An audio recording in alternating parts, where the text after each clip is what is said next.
Chapter 81. Test 1. Time remaining, 43 hours. I use enemy detection to navigate through the rest of the rat dungeon, avoiding as many monsters as possible. By the time we make it to the boss room, I can sense over 30 teams scattered across the wasteland behind us. It seems our detour allowed for a lot of other parties to catch up. We enter the boss room. It's a dark and damp cave-like room. I instantly hear the scraping claws of rats coming our way. Maria glows blue and looks at me. "I'll handle this one." I nod. A wave of rodents appears from the backside of the cave, followed by their leader. It's a giant mutant rat, similar to the one we fought on that hill earlier. Maria charges forward, freezing the oncoming wave while jumping through the air and aiming her sword at the mutant's neck. Shinning.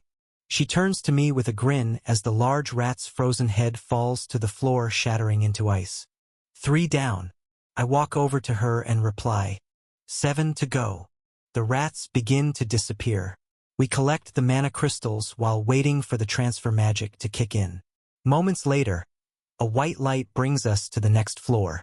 The sky is bright blue and there isn't a cloud in the sky. The grass is short and light green. It's covering rolling hills with occasional trees. I smile. Now this is more like it. I use enemy detection and inspect to quickly survey the area.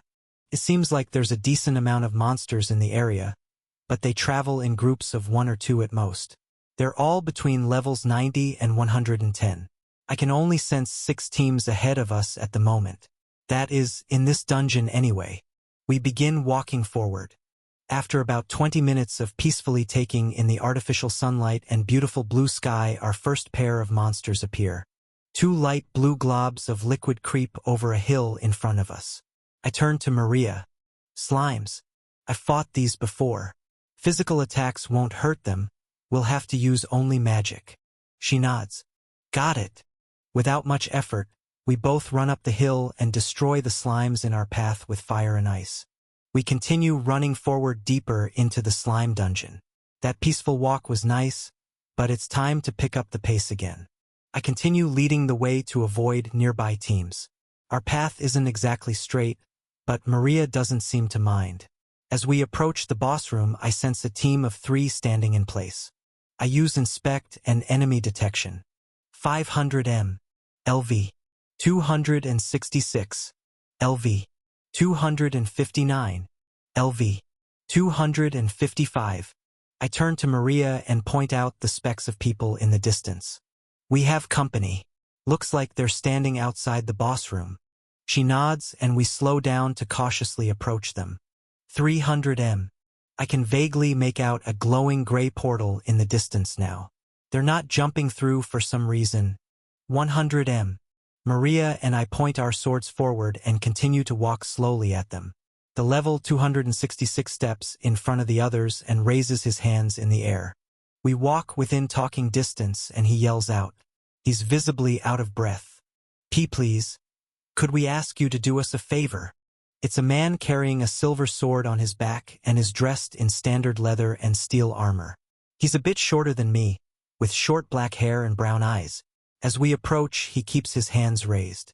The 2 men behind him don't say a word. They seem tired too. It looks like they've been running for a while. I raise an eyebrow and use appraisal on the 3 of them.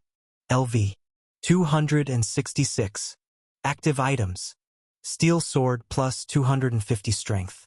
Leather chestplate plus 150 defense.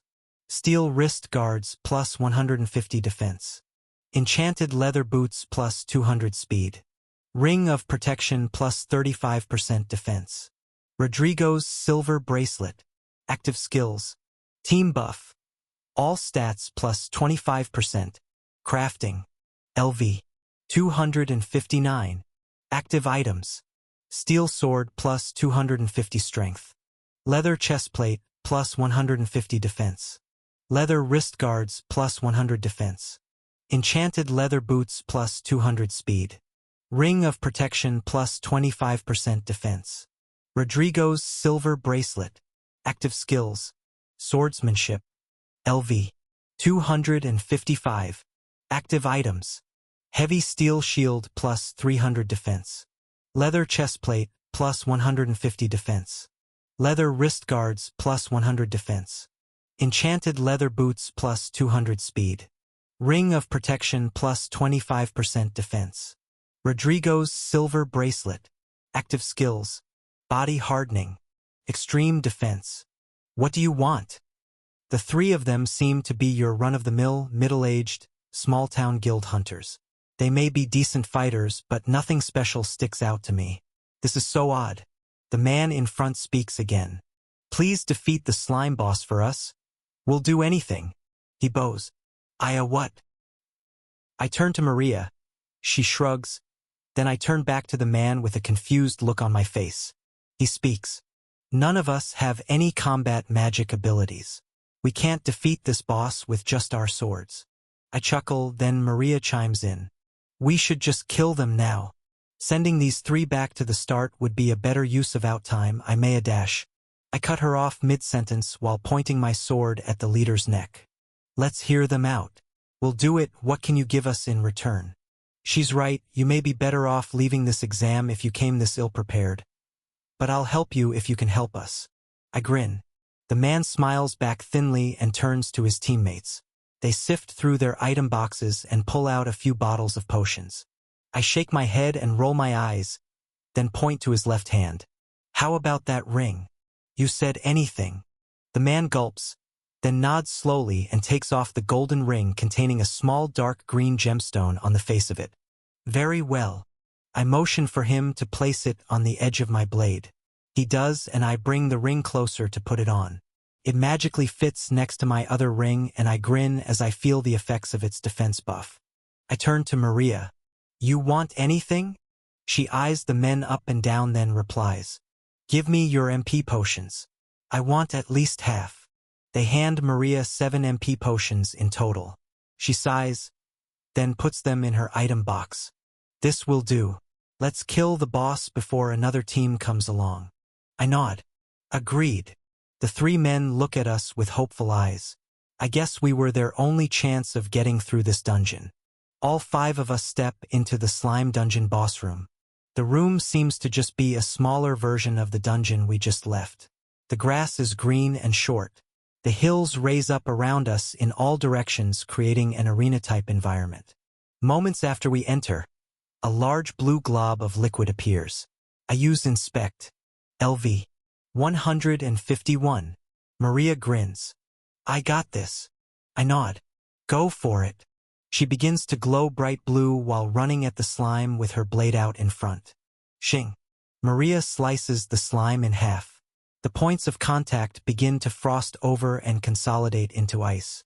Instantly, the blob freezes into a solid and falls to the ground in 2 parts. She brings her blade back around and shatters the ice to bits.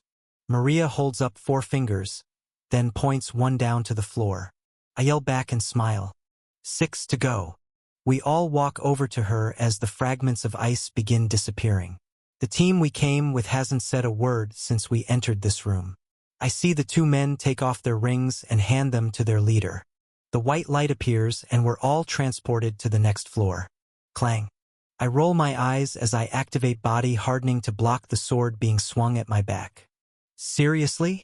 The team leader staggers backward with fear in his eyes after his failed attempt at a surprise attack.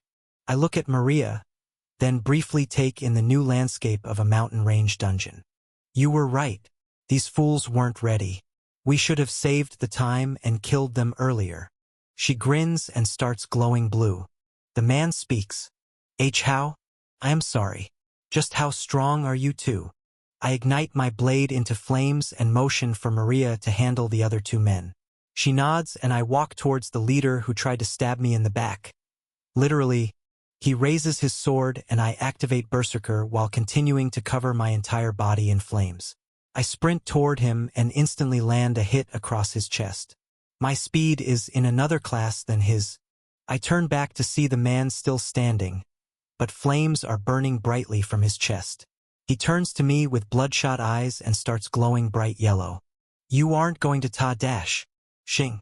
I launch another attack before he finishes his sentence. A blow straight to the neck.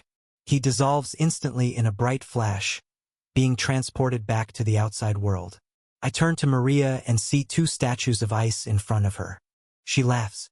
I think we should just leave them. I nod. Good idea. Serves them right. We leave the frozen men behind and begin walking deeper into the new dungeon. I use enemy detection to scope out the landscape and sense 8 teams ahead of us.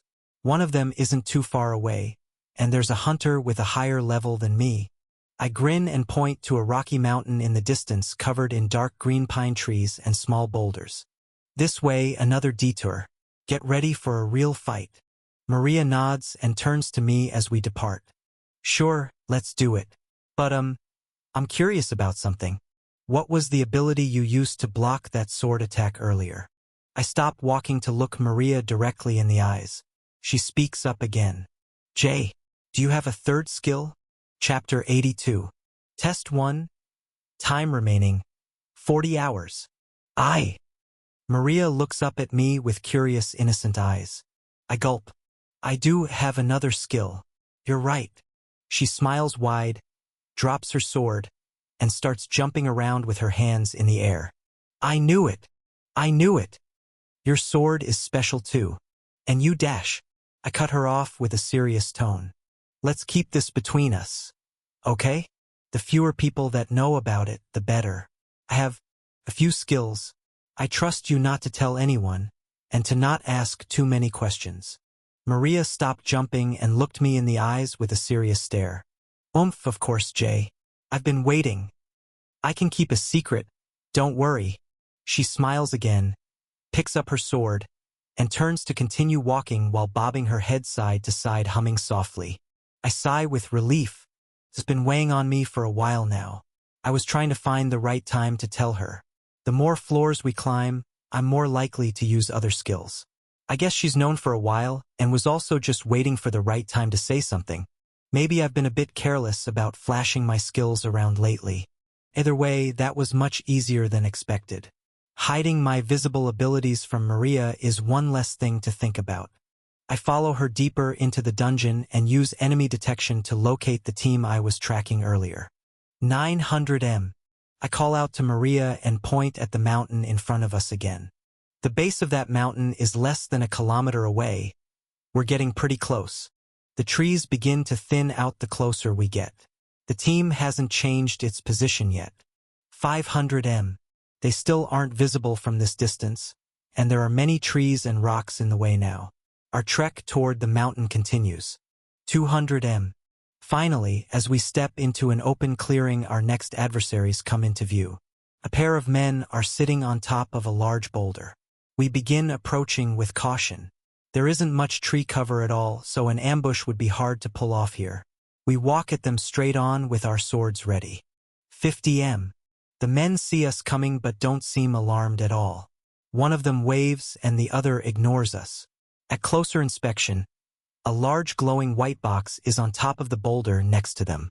They found a gift box too. As we get closer, the man that waved jumps down and yells out to me. What do you want, kid? Get lost if you know what's good for ya. You're already on the 5th floor. Don't make me send you 2 back to the start. I grin and raise my sword while Maria begins to glow blue. As we do this, the other man on top of the rock jumps down. I use inspect on both of them. The first man is about 185 centimeters, with a shaved head, heavy shining armor that only covers his vital points, and a large silver axe. He looks a lot older than me, maybe close to 40. He's pretty tan and very muscular for his height. LV. 303. Active items. High Ogre's Axe plus 350 strength. Enchanted Steel Armor Set plus 500 defense. Stealth Boots plus 300 speed plus 300 agility. Dragon Scale Pendant plus 50% magic resistance. Serpent's Ring plus 70% mental strength. Rodrigo's Silver Bracelet. Active skills. Combat Magic. Lightning Summoning. The man approaching behind him is a bit shorter with dark black hair, but he makes up for it with his width. He's one of the most muscular men I've ever seen, with a full suit of heavy armor as well, carrying a long silver sword. LV. 299. Active items. Steel Sword plus 300 strength. Enchanted steel armor set plus 600 defense. Enchanted leather boots plus 300 speed. Dragon scale pendant plus 50% magic resistance. Gargoyle's ring plus 60% mental strength. Rodrigo's silver bracelet. Active skills. Swordsmanship. Extreme defense. I ignite my sword with flames and turn to Maria. These two are very strong, and they're packing some serious gear. Think you can handle them? She nods and begins to glow even brighter. I turn my attention to the axe-wielding man and stare him directly in the eyes. He smirks, showing me the right side of his crooked smile. You asked for it, kid. Abe, you take the girl. Let's make this quick. His partner slowly walks over to Maria and raises his sword. Got it. Our brawl is about to begin. This should be a stressful situation, but I'm grinning ear to ear. The excitement of a real fight is surging through me, and it hasn't even begun yet. The man in front of me begins to glow light yellow, then charges straight ahead with his axe raised. I activate Berserker and sprint at him to counter. Clang. Our weapons collide with equal force and we're stuck at a standstill. I erupt into flames and the man begins exploding with electricity.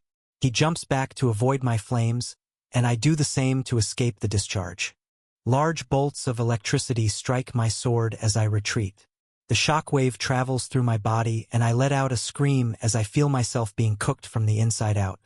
It's one of the most painful things I've ever experienced.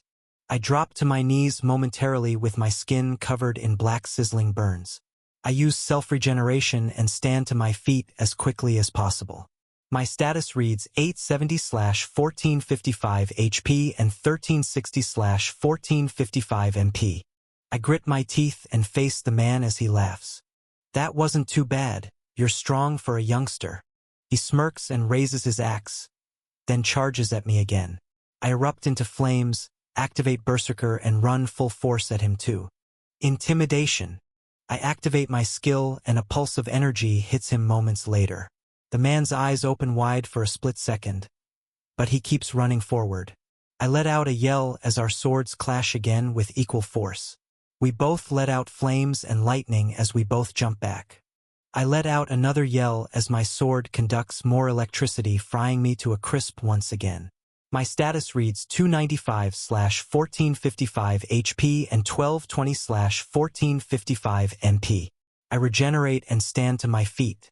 He laughs and points his axe forward. The man lifts his hand to show me a shimmering red scale on a string around his neck.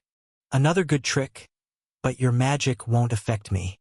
This is the end, boy. I'm breathing heavily and gripping my sword tight. Maria is less than 30 m away in the middle of her own battle. She's running circles around the large man, but her ice magic isn't doing much damage. He's breaking free of her spells with ease. Maria is clearly in over her head, but managing to stay out of danger. Me, on the other hand, I have to get my head in the game here. I gulp and reach into my item box to grab an HP potion. The man runs toward me glowing yellow as I rip the cork off with my teeth and chug it down. Clang. I manage to drink most of the potions and raise my sword in time to block his onslaught. The electricity flows through my body on contact as he ducks out of range again. I regenerate and let out a yell of frustration. I point my sword forward and glare at the man before me. My blade begins to glow bright red. This is the first time it's done so since we entered the labyrinth. I let out a chaotic laugh and run straight forward. I'm starting to have some fun. My vision tunnels, my senses heighten, and my magic power becomes more focused surrounding the glowing sword as I sprint at my enemy. Shingig. I land a hit and continue running past the axe wielder. When I look back, I see the man turning toward me without hesitation. There's a small gash across the front of his steel chest plate. It barely goes skin deep and the flame residue has almost burned out entirely. He speaks up again. You're just full of surprises, aren't ya? He points his axe in the air and glows brighter than before. Instantly, I drop to my knees and yell out in pain. A bolt of lightning comes down and shocks me to my core. I regenerate my charred skin and turn to run. I need more time. He's strong. My status reads 80/1455 HP and 940/1455 MP. I dart away while fumbling to grab an HP potion from my item box. I hear the man's voice close behind me as I scan the area for my next potential plan. You can only run so far. Come on, kid. I see Maria in the corner of my eye being cornered by the sword wielder. The round is covered in ice from all of her failed attacks and she's backed up against the boulder from earlier. The man facing her brings his sword down as Maria tries to block it with her own. Crack. My eyes open wide as I watch her sword shatter into metal fragments from a distance. She's been completely overpowered. How could this happen? I turn my head back again to see the axe wielder gaining on me. I rip the cork out of another HP potion and chug it down as he gets closer. Jay! Help! Me I dash. I hear Maria screaming in the distance as static makes the hairs on the back of my neck stand straight up. I see the sword wielder readying his blade to finish Maria off. I let out a yell of frustration, visualize the area between them, then activate my skill. Dungeon Walker. A dark, swirling portal forms in front of me and I leap through head first. Instantly, I'm teleported right between them. Without touching the ground, I fly through the air to grab Maria. I create another portal behind her, and we both fall through, disappearing from the battle entirely. JJ? What is this? It's so dark. I focus for a moment, then teleport us back to the start point of this Rocky Mountain dungeon where we spawned in. The light shines down on us as my portal disappears. I fall to the ground, breathing heavily. Maria looks around with confusion. How did you? Is that another? I smile. Another skill. I slowly get up to my feet and let out a long sigh. I guess we're not the strongest ones here. Maria replies in a shaky tone. I guess we're not. Chapter 83. Test 1. Time remaining 39 hours. Let's go. We don't want them catching up to us anytime soon. Maria nods and follows close behind as I start jogging toward the back of the dungeon. After about 20 minutes, I'm already starting to get winded, and my legs are getting really tired.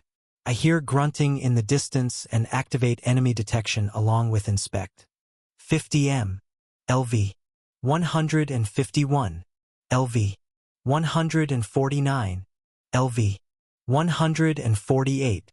The grunts grow louder as we venture into the heavily wooded forest. I draw my sword and get ready for whatever's coming at us. Moments later, 3 massive wild boars appear.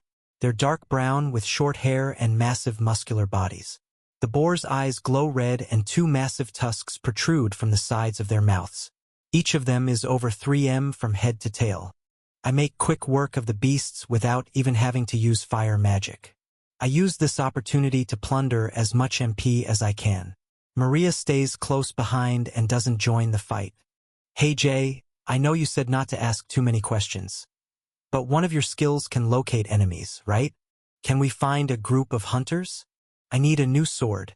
I'm not too confident with these daggers and my ice sword uses up way too much MP to rely on it. I look back to see Maria awkwardly handling the daggers she picked up from one of our previous fights today. I activate enemy detection as the boars begin to disappear by our feet. There are 12 teams in this dungeon now, and some of them are pretty strong. That team of 2 we faced moments ago is over 1 kilometer to our right side. There isn't much to worry about there. We have 4 other teams behind us. They're all lower levels, but there's no sense in moving backward. Out of the 7 teams ahead, there are a few that look like easy prey. Others look like they should be avoided. I lock onto a team of 5 and point forward with my blade. Sure, let's find you a new sword. We continue at a steady pace, weaving through the rocky forest. After an hour, we run into 4 more small packs of boars and successfully avoided any unwanted trouble from strong teams. Finally, we come across the team I've been tracking down. I can hear footsteps in front of us get louder and louder until the team finally comes into view as the forest begins to clear up. I use Inspect. LV. 250. LV. 250. LV. 250. LV. 250. LV. 250. Hey! Wait up! As I yell out, a small woman in a green outfit and lightweight armor turns her body quickly, firing a glowing arrow straight at my head. With a grin, my eyes track the arrow and I move my head away at the last second. I was expecting an attack, but a bow and arrow? That's new. The group of 5 stops and turns at us. Maria and I stop in our tracks as well to face the team. They're all wearing Hunters Association gear. That explains why their level is so uniform. It seems like the girl with a bow is their captain. There are 2 large men with shields, 1 swordsman, and a thin girl without a weapon. She may be their healer. I don't really have the time to inspect or appraise them all right now, though.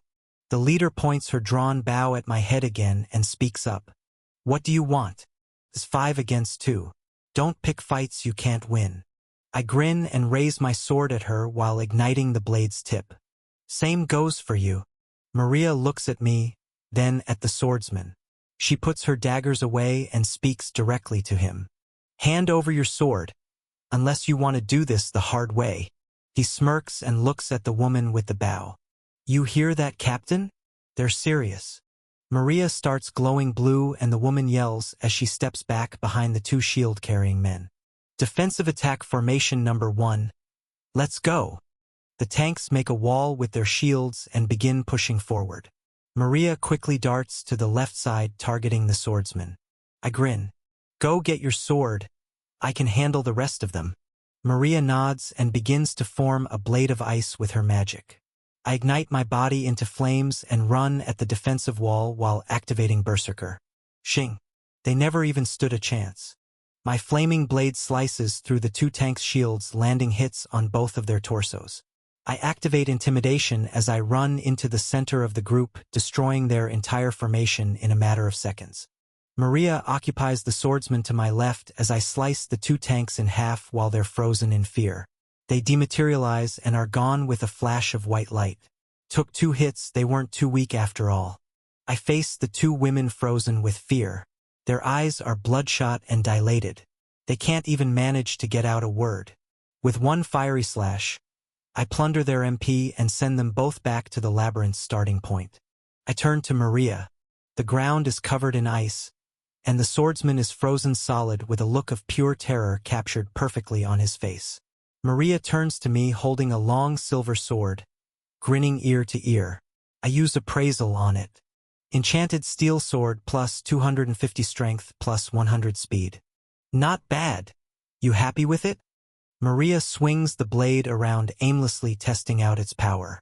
Yeah, this will do. It's even better than my last one. Great. Let's continue.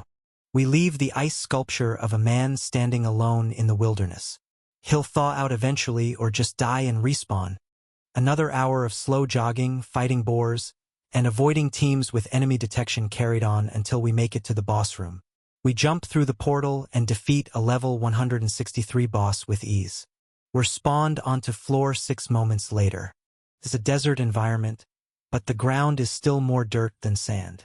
There are small shrubs scattered along the dungeon floor, but no trees in sight. The sky is light blue and artificial sunlight beats down on us overhead. I turn to Maria. You ready? I say we take a breather soon. We've been running and fighting for almost 12 hours straight. My legs are getting tired. She nods. Agreed. Let's find a good place to rest as soon as possible. Walking through this dungeon rather than running may not be a bad idea. I look around and scan the area with enemy detection. There are only 6 other teams ahead of us here. The monsters, on the other hand, seem to be traveling in packs. We start walking deep into the desert. Finding a place to rest is easier said than done. The artificial sunlight is making me sweat like crazy. I finish off a full bottle of water, and Maria does the same.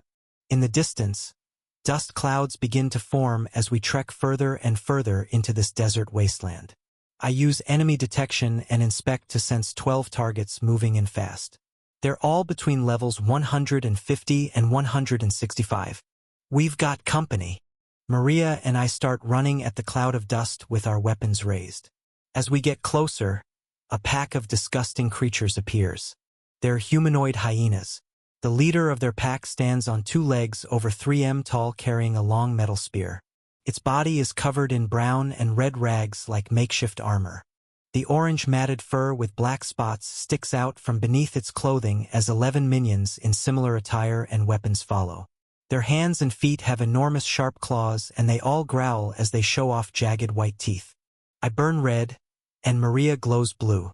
We slice through all of them in a matter of seconds, leaving piles of cloth, weapons, and fur on the desert floor.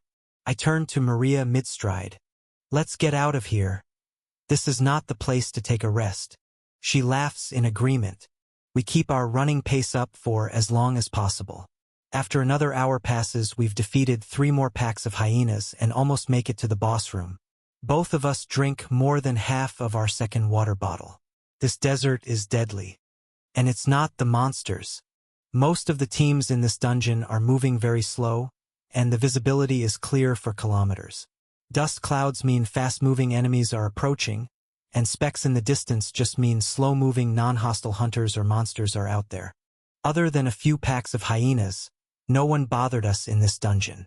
We make it to the boss room eventually and take out the overgrown level 177 hyena boss with ease. As we spawn onto floor 7, I let out a long sigh.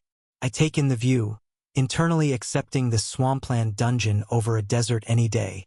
I need a break. This is getting exhausting. After that, I want a good fight. At this point, our exam is just a running competition. Do they just want to make sure we're in shape or something? Come on. I yell while pointing my sword in the air. Maria laughs. Well, let's see what kind of monsters show up here. Then we can rest up for a while. I nod in agreement. We venture off into the swamp dungeon. No more than 20 minutes later, a massive green ogre appears carrying a large silver axe. It's slow-moving, grunts, roars, and is traveling alone. The monster wears dark brown leather armor over its wrists, chest, and legs. This one is level 172. These will be much easier to fend off than packs of hyenas. Maria slices it in half, and we continue walking for another 10 minutes or so off the main dungeon path. How about over here? I point to a large dry area in the distance with some trees for cover. Maria nods. I think it's perfect. We walk over and both collapse under a green tree with a sturdy brown trunk. I sift through my item box and pull out some dried fruits and meat while laying on my back looking up at the sky through the thick leaves above us. Just 4 more floors. I know this is just the beginning of the exam, but it's been pretty easy so far. Maria replies, well, we probably would have run into a lot of other teams without your enemy detection skill. True. I guess you're right. I look over at Maria to see her eyes closing. Then she shakes herself awake when she notices me watching. I laugh. Maybe some sleep wouldn't hurt. I can take the first shift to watch. We have 4 dungeons to go, including this one. I think a quick power nap for each of us would be a good idea. I can wake you up in 2 hours. Maria smiles and closes her eyes. I like the sound of that. Wake me up in. Before she could finish her sentence, she falls fast asleep. I guess Maria was even more tired than me. She's just better at hiding it. I stand up and lean up against the tree we're under and use enemy detection. Over the next 2 hours, only 7 more teams enter the dungeon, and 4 ogres attack. I use them to replenish my MP slightly, and one of them even drops an axe. I put it in my item storage and along with the mana they drop. I also decide to move all of the mana crystals from earlier into my item storage, from my item box. The only items I left in there were the MP and HP potions. At around the 2-hour mark, I check on Maria and she's still sound asleep. I can't wake her up just yet. Not in this state. Out of pure boredom, I start fidgeting around with some leftover mana crystals. I throw them in the air and attack with my sword, attempt to light them on fire, and even partially learn how to juggle. Not really. Juggling is actually pretty hard. Maybe there's a skill for that? Then, I try using Plunderer on a mana crystal. It works. The gem begins to glow light pink and I feel a rush of energy flow into my body. Moments later, the crystal begins to dissolve and crumble into dust. My eyes open wide. No way. This actually works. I laugh to myself and start dancing around in sleep-deprived delusion. How ha ha hi? W what? Maria raises her head and rubs her eyes. I turn to her with a smile ear to ear. Oh, good morning. Sorry to wake you so abruptly. I didn't mean to. She gets to her feet and stretches her arms. It's fine. Thanks. You can rest now if you want. I nod happily. Sure. Wake me if any teams come nearby. She nods and I collapse under the tree with a grin on my face, falling asleep, dreaming about my new accidental discovery. 2 hours later. Clang. I wake up to the sound of metal on metal from a distance. My vision is blurry as my senses come back to me after a well-needed nap. I see ice covering the trees all around me and Maria glowing bright blue battling a group of 4 all by herself. Through my blurry vision, enemy detection, and inspect, I can make out a woman with a sword, one with a pair of daggers, and 2 large men carrying shields. 30 M. LV. 271. LV. 256. LV. 255. LV. 255. I rub my eyes and grab my sword from item storage while igniting it into flames and activating Berserker. Hey! Why didn't you make me up? Save some fun for me. Maria turns her head while putting up an ice wall to block an incoming tank. Sorry, they came out of nowhere. I run in to get a piece of the action, then get a closer look at the woman with a sword. She's short, with bright orange hair, light freckles, and a black combat suit covered by some small silver armor pieces. We lock eyes, then I yell out in surprise. Anessa? Is that you? She stops in her tracks. J. Chapter 84. Test 1. Time remaining. 30 hours. I let my flames simmer down, but keep my sword pointed straight ahead. So, are we friends or enemies today? Nessa lets out a sigh of relief. Friends, I hope. She lets her sword down and turns to her teammates. Hey, I know them. Hold back. I turn to Maria and nod. She understands and lets her ice wall crumble while backing up slowly. I'm still skeptical, so I scan the area. At closer inspection, one of the tanks and that woman with daggers look familiar. They were both there when I fought that mutant minotaur. But the big guy, he's new. Nessa caught me sizing him up. Hey Bruce, meet Jay. Jay, meet Bruce. This is our team captain. The large, light-skinned man with dark features walked over to me slowly with his heavy metal shield to the side. I used Inspect and Appraisal. LV. 271. Active items. Heavy steel shield plus 400 defense. Steel armor set plus 300 defense. Leather boots plus 150 speed. High Ogre's ring plus 50% mental strength. Rodrigo's silver bracelet. Active skills. Body hardening. Nice to meet you. If you're a friend of Nessa's, you're a friend of mine. He reaches out a hand and I shake it hesitantly, but keep a smile on my face. Nice to meet you too. I continue scanning the area around us, using enemy detection and inspect on a huge radius. Nessa's eyes light up as she looks at me using multiple new skills, but I'm not too worried about it. Our bigger problem is the 27 other teams on this floor right now. Seems like we overslept. It's getting crowded here. Maria walks over to me. How was your nap? Ready to continue? I smile. Yeah, it was pretty nice. I Jew dash. You were sleeping? Nessa looks at me like I'm insane. I laugh. Yeah, we did take a small break. Nessa, meet Maria. And, Maria, meet Nessa. They stare each other down for a moment, then both nod before looking away in different directions. I gulp softly, then notice Nessa holding herself up by her sword, the other 3 teammates doing the same thing, using their gear to keep themselves upright. Now that I take a closer look, they're all pale and exhausted. Hey, are you guys all right? You all seem sickly. Nessa looks back at me and nods slowly. Yeah, we've just had a long day. Moving slowly and only engaging with parties much smaller or weaker than us is tiring work. If you didn't wake up during our fight, I'm not so sure what would have happened. It's taken a while to climb this high. Plus, that last dungeon was brutal. Maria looks over at me with a grin on her face. I would have wiped the floor with them if you didn't stop me. I laugh. Oh yeah. Nessa looks over at her with an annoyed glare, but didn't say anything back. Maria is right, and she knows it. I open up my item box and throw her my half-empty water bottle. Don't drink it all, but take what you need.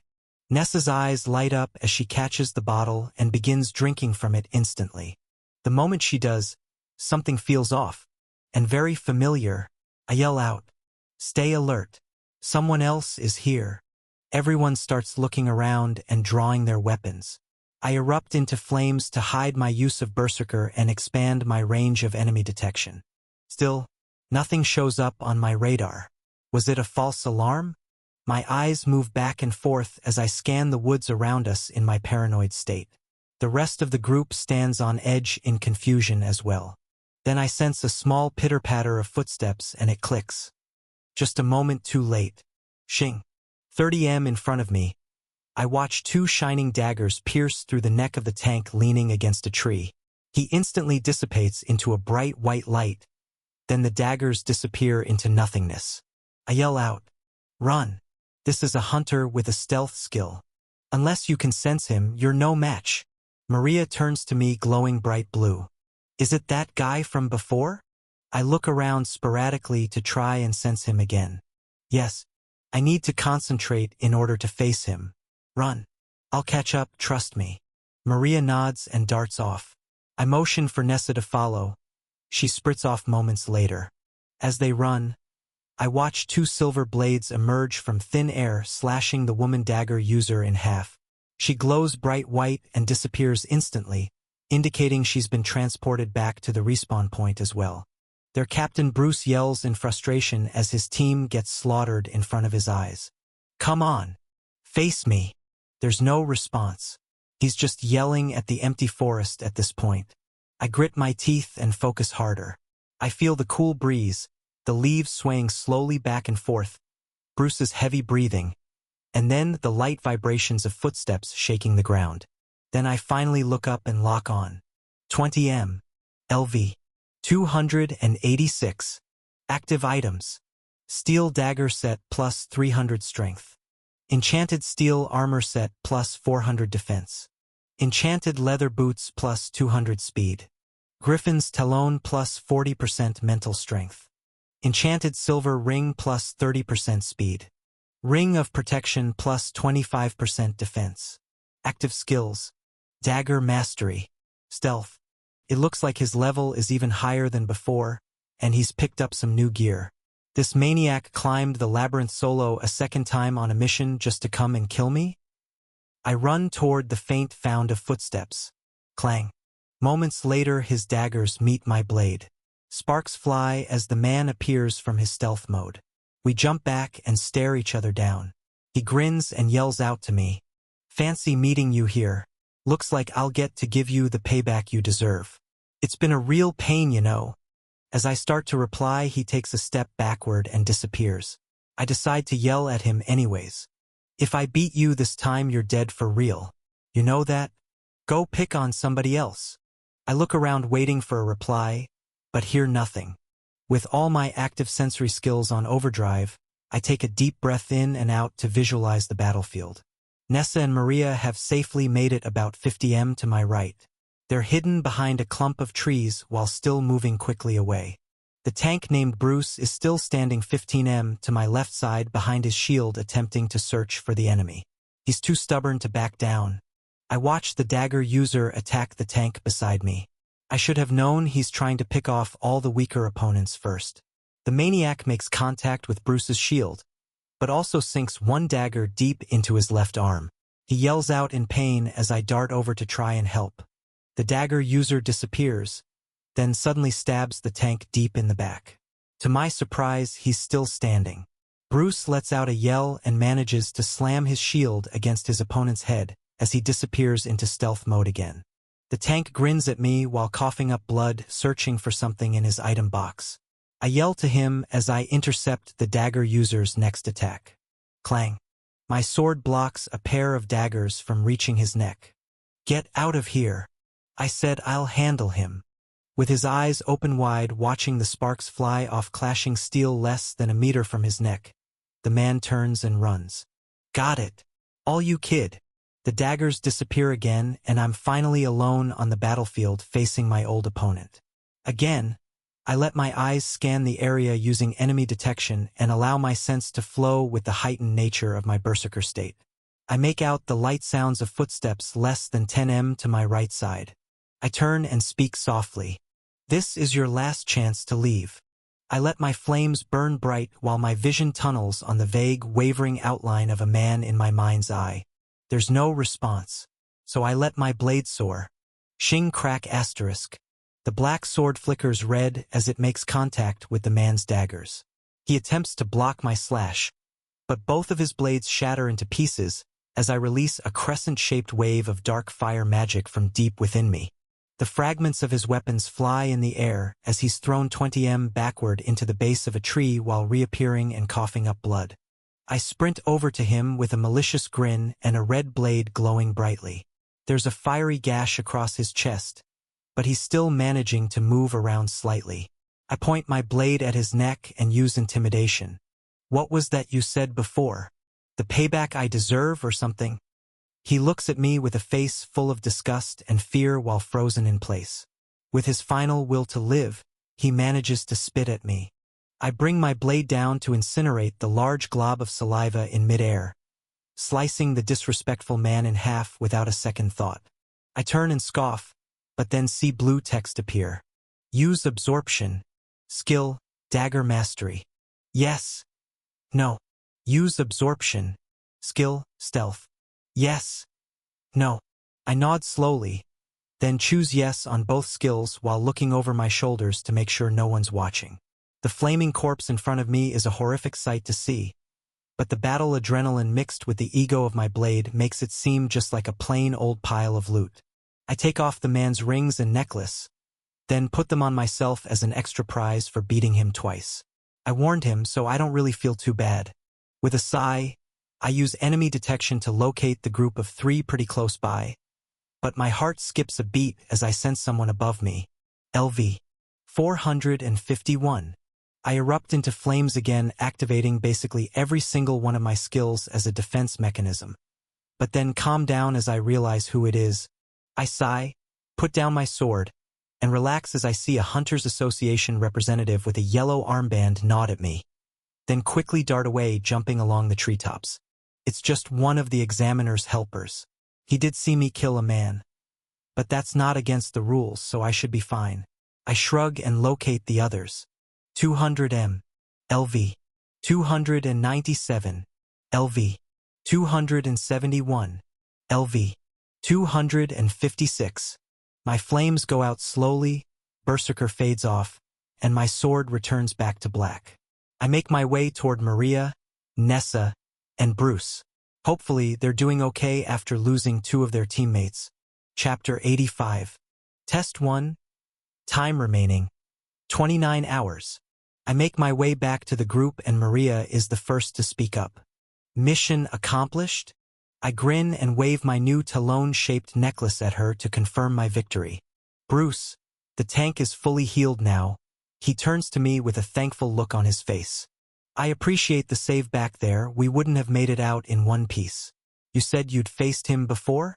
How'd that happen? I nod. Yeah, I fought him on a lower floor too.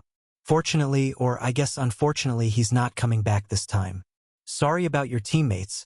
At this rate, they won't be passing the exam. Bruce crosses his arms and shrugs. We already made an agreement before entering. If any of us fall behind, it's in our best interest to keep moving forward. We may have come as a team, but each of us is here to pass the exam as an individual. I look around to see Nessa nodding as well. I turn to Maria. She's close by my right side. How about us? What's our plan? Maria shrugs and replies, I guess we can do the same deal. We're too far in to wait for each other now. I nod and look around with confidence. Agreed. I doubt we'll run into that scenario anyway. Nessa jumps in. Well, you're full of yourself today, aren't you? I know you just saved us. But come on, this is still just test 1. We all laugh a bit and keep walking toward the back of the dungeon. I lead the way using enemy detection to keep us away from as many teams as possible. Maria takes the lead every once in a while to make our weaving path a little less suspicious. Nessa and Bruce just seem to be thankful there are no enemies around. They don't speak up to question it. I have a feeling Nessa knows exactly what's going on though. Her skill is mimic after all. We battle 6 more groups of ogres, then make it to the boss room without facing any other teams. Before we enter, I speak up. Hey Nessa, what skill are you using today? She grins. How about I show you? I nod. Then all 4 of us enter the boss room. It's a gross, wet, cave-like environment with high rocky walls, pretty much the same as every other mountain or forest dungeon boss room. We wait around in silence for a few seconds until a massive mutant ogre appears. It's level 198. For tall, has dark green skin, and smells like rotting flesh. Nessa runs forward and we all stand back to watch. Her long silver sword begins to glow with a light pink tint. I've never seen anything like this before. She jumps up at the roaring beast and slices through its neck like butter. This isn't overly impressive, there's still a pretty large skill level gap. But that was no ordinary cut. The monster's flesh dematerializes the moment it makes contact with the pink aura around Nessa's blade. I use appraisal on her to fully examine what's going on with that skill. Mimic. Combat magic. Mana manipulation. I raise an eyebrow as she turns back around with her head held high. So, what do you think? Mana manipulation is pretty neat, isn't it?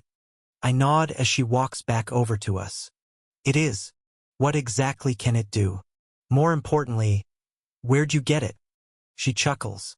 It's our guild master's skill. He let me mimic it before we left. It basically creates a field of mana to use against enemies that are weak to magic attacks. Slimes, for example, I can use this skill to defeat them. Also, it lets me absorb 25% of the MP from an enemy target. Pretty neat, huh? I nod slowly. Honestly, I was hoping for her to name a random monster so I could have that skill for myself. The Terra Guild Master, on the other hand, I don't think I'll be attempting to kill him anytime soon. Maria looks around cluelessly, trying to grasp the situation at hand. Nessa laughs for a moment, then fills her in on the details while the white light transports us to the next floor. I guess she isn't secretive about her ability at all. Good for her. The next floor feels like a mix between that desert dungeon and the one we just left. It's dry and arid, but there are still occasional trees and patches of shrubbery. Some hills rise up in the distance, but it's mostly a wide-open plain. The artificial sun beats down on us and I turn to Nessa. Hey, do you still have my water on you? She looks back at me with a guilty thin smile while reaching into her item box and pulling out a water bottle with a few drops left in it at best. Why yeah, here you go. I owe you one, sorry. She throws it back to me. I look at her with an annoyed stare, but can't really blame her. If I traveled this far without any water, I'd do the same thing. I just nod and throw it into my item storage. It's not a big deal. While activating enemy detection and inspect, I lead the way into this new dungeon environment. There are 21 teams ahead of us now. It's less than the last floor, but I can't tell if that's a good thing or not. After our little nap, it seems we've fallen back into the middle of the pack. I was unconscious for about 2 hours. I have no idea how many teams passed us. The fact that we could be running out of time to reach the top 200 is a worry in the back of my mind. Come on, let's pick up the pace. I begin running and Maria follows without hesitation. Nessa and Bruce follow soon after. We never formally agreed on it, but it seems like they've joined our party for now after the extermination of their 2 teammates. I'm not opposed to it, I just have to keep my skill use to a minimum in front of new people. They can handle the monsters for now. I already saved their lives. There isn't much more for me to prove. We continue running for about 15 minutes before approaching our first group of monsters. Once we get close enough, I take a step back and yell out, "We have some company. Take care of them." As I step back, a pack of 6 lizard men approaches with long spears and shiny silver armor. They're all about our height, around 2 m tall, not including their tails. I use inspect and watch Nessa and Bruce prepare to take them on. LV 217, LV 209, LV 209, LV 208, LV 208, LV. 206. One of them stands about half a meter taller than the other. It seems to be the one calling the shots. Nessa's blade begins to glow pink, and Bruce readies his shield, charging forward. She follows close behind, using the tank as a distraction to cleanly slice the heads off of every lizardman one by one with ease. They squeal in agony, and we continue our trek without waiting for the beasts to dissolve. Bruce and Nessa have a battle strategy down to a science. This must be how they normally fight monsters. As we continue, they clear out mobs while Maria and I navigate through the dungeon. After 6 more encounters and 2 hours of slow jogging, we make it to the boss room without a problem. Bruce speaks up before we enter.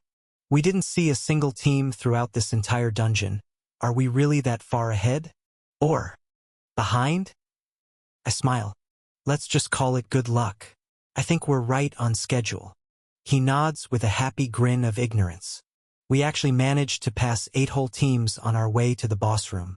Using enemy detection let us avoid 3 large battles that were breaking out in the central part of the dungeon. I thought it'd be better not to mention this at all. We all enter the boss room moments later. Again, I let Nessa and Bruce handle the boss. We're in a small cave with a sandy floor. The boss is a level 226 lizard man with a large spear, beady red eyes, and dark green scaly skin. The beast stands over 3.5 m tall. But before I could get a good look at it, Nessa already finished it off. We transport to floor 9 a few minutes later. Once the white transfer light dissipates, my vision seems to still be foggy. I look around, but everything is still white, and I'm freezing cold. I yell out, "Hey, get back!" Then ignite myself into a ball of fire. The visibility is a little better. I can see my 3 teammates beside me trying to get as close to my flickering flames as possible without getting burned. The cold dungeon ground in front of us is lit up for about 30 m, but anything further ahead just disappears into a white void. So this is real snow. I turn to Maria and we both grin a little. This is a winter dungeon. There's heavy snow covering the hard rocky ground, and it seems to be pouring down even more of it. I use inspect and enemy detection. Then my eyes open wide. There's 43 teams in this dungeon, and a lot of them are standing still. The monsters here travel solo, and they're all pretty high levels. Let's move and fast. I don't like this dungeon one bit. Stay alert. We all moved forward at a steady walking pace. My flames last about 30 minutes at this low rate of use, so I don't mind being a walking space heater for the group. After the first half an hour passes, I reach into my item storage to pull out a handful of mana crystals from the rat dungeon. I use plunder on them, and it takes about 3 of them to restore my MP to full. No one seemed to notice or care. After another 15 minutes pass, I can't avoid one of the moving targets unless we start to run. I yell out, "There's a monster coming our way. Get ready." Bruce and Nessa get ready for battle, and I sit back enjoying my new unofficial party leader position. It's nice being in charge of a group. Thud, thud, thud, thud. Out from the icy white void in front of us, an enormous mammoth appears. It stands over 5 m tall and easily 8 m long. Its massive white tusks blend in with the snow, but its long dark brown fur sticks out clear as day. The best bellows and lets out a ferocious roar as it stares down at our team with dark black eyes. I use inspect. LV. 231. Nessa is the first to attack. Her sword glows pink and lunges at the beast. Clang. I raise an eyebrow as her reinforced mana sword bounces off the mammoth's tusk with an eerie metal clanging sound. At the same moment, the tank charges at the beast's feet and plows through its right front leg. I hear a crack as the monmouth roars and falls to its knees. In frustration, Nessa yells and charges back in at the beast, creating a large gash along in its side with a swing of her blade. Moments later, she cuts it to pieces, avoiding the tusks at all costs. The team of 2 come back shivering, but satisfied with their work. Nessa speaks up. "Those tusks must have some kind of magic resistance. My sword bounced right off." I nod as we continue forward. "Yeah, I was surprised. It looks like we're actually making it to a portion of this labyrinth where monsters will be a real threat." As we continued further in, I plundered the MP from 3 more mana crystals and we faced off against 2 more mammoths over the next half an hour. The teams in the area were thinning out and I could even sense some of them heading back in the opposite direction. But not many. Our 4th mammoth drops a tusk along with a large mana crystal after Nessa defeats it. She drags it over to me. "Hey Jay, look at this." I use appraisal on the tusk. Mammoth tusk plus 50% magic resistance. Hey, if you kill it, you keep it. Those are the unspoken rules. But I'll trade you something for it. I start sifting through my item box, but Nessa speaks up. "First one's on me. You've been burning through MP to keep us warm. That's more than enough." I nod thankfully and place the tusk into my item box. I'm sure it'll fetch a high price, or come in handy at some point. We continue forward. After another hour and a half of trekking through snow and ice, we finally make it to the back of the dungeon. I used up 9 more mana crystals and we face 5 more mammoths, none of which dropped any more tusks. We enter the boss room together. I can't see the outer edges of the room, but I assume they're present. A wild blizzard is roaring, and the snow is deep up to our knees. I let my flames burn brighter to melt away as much as possible in our general vicinity. A level 239 mammoth appears a few seconds later. Takes 5 hits, but Nessa subjugates the beast without much of a problem.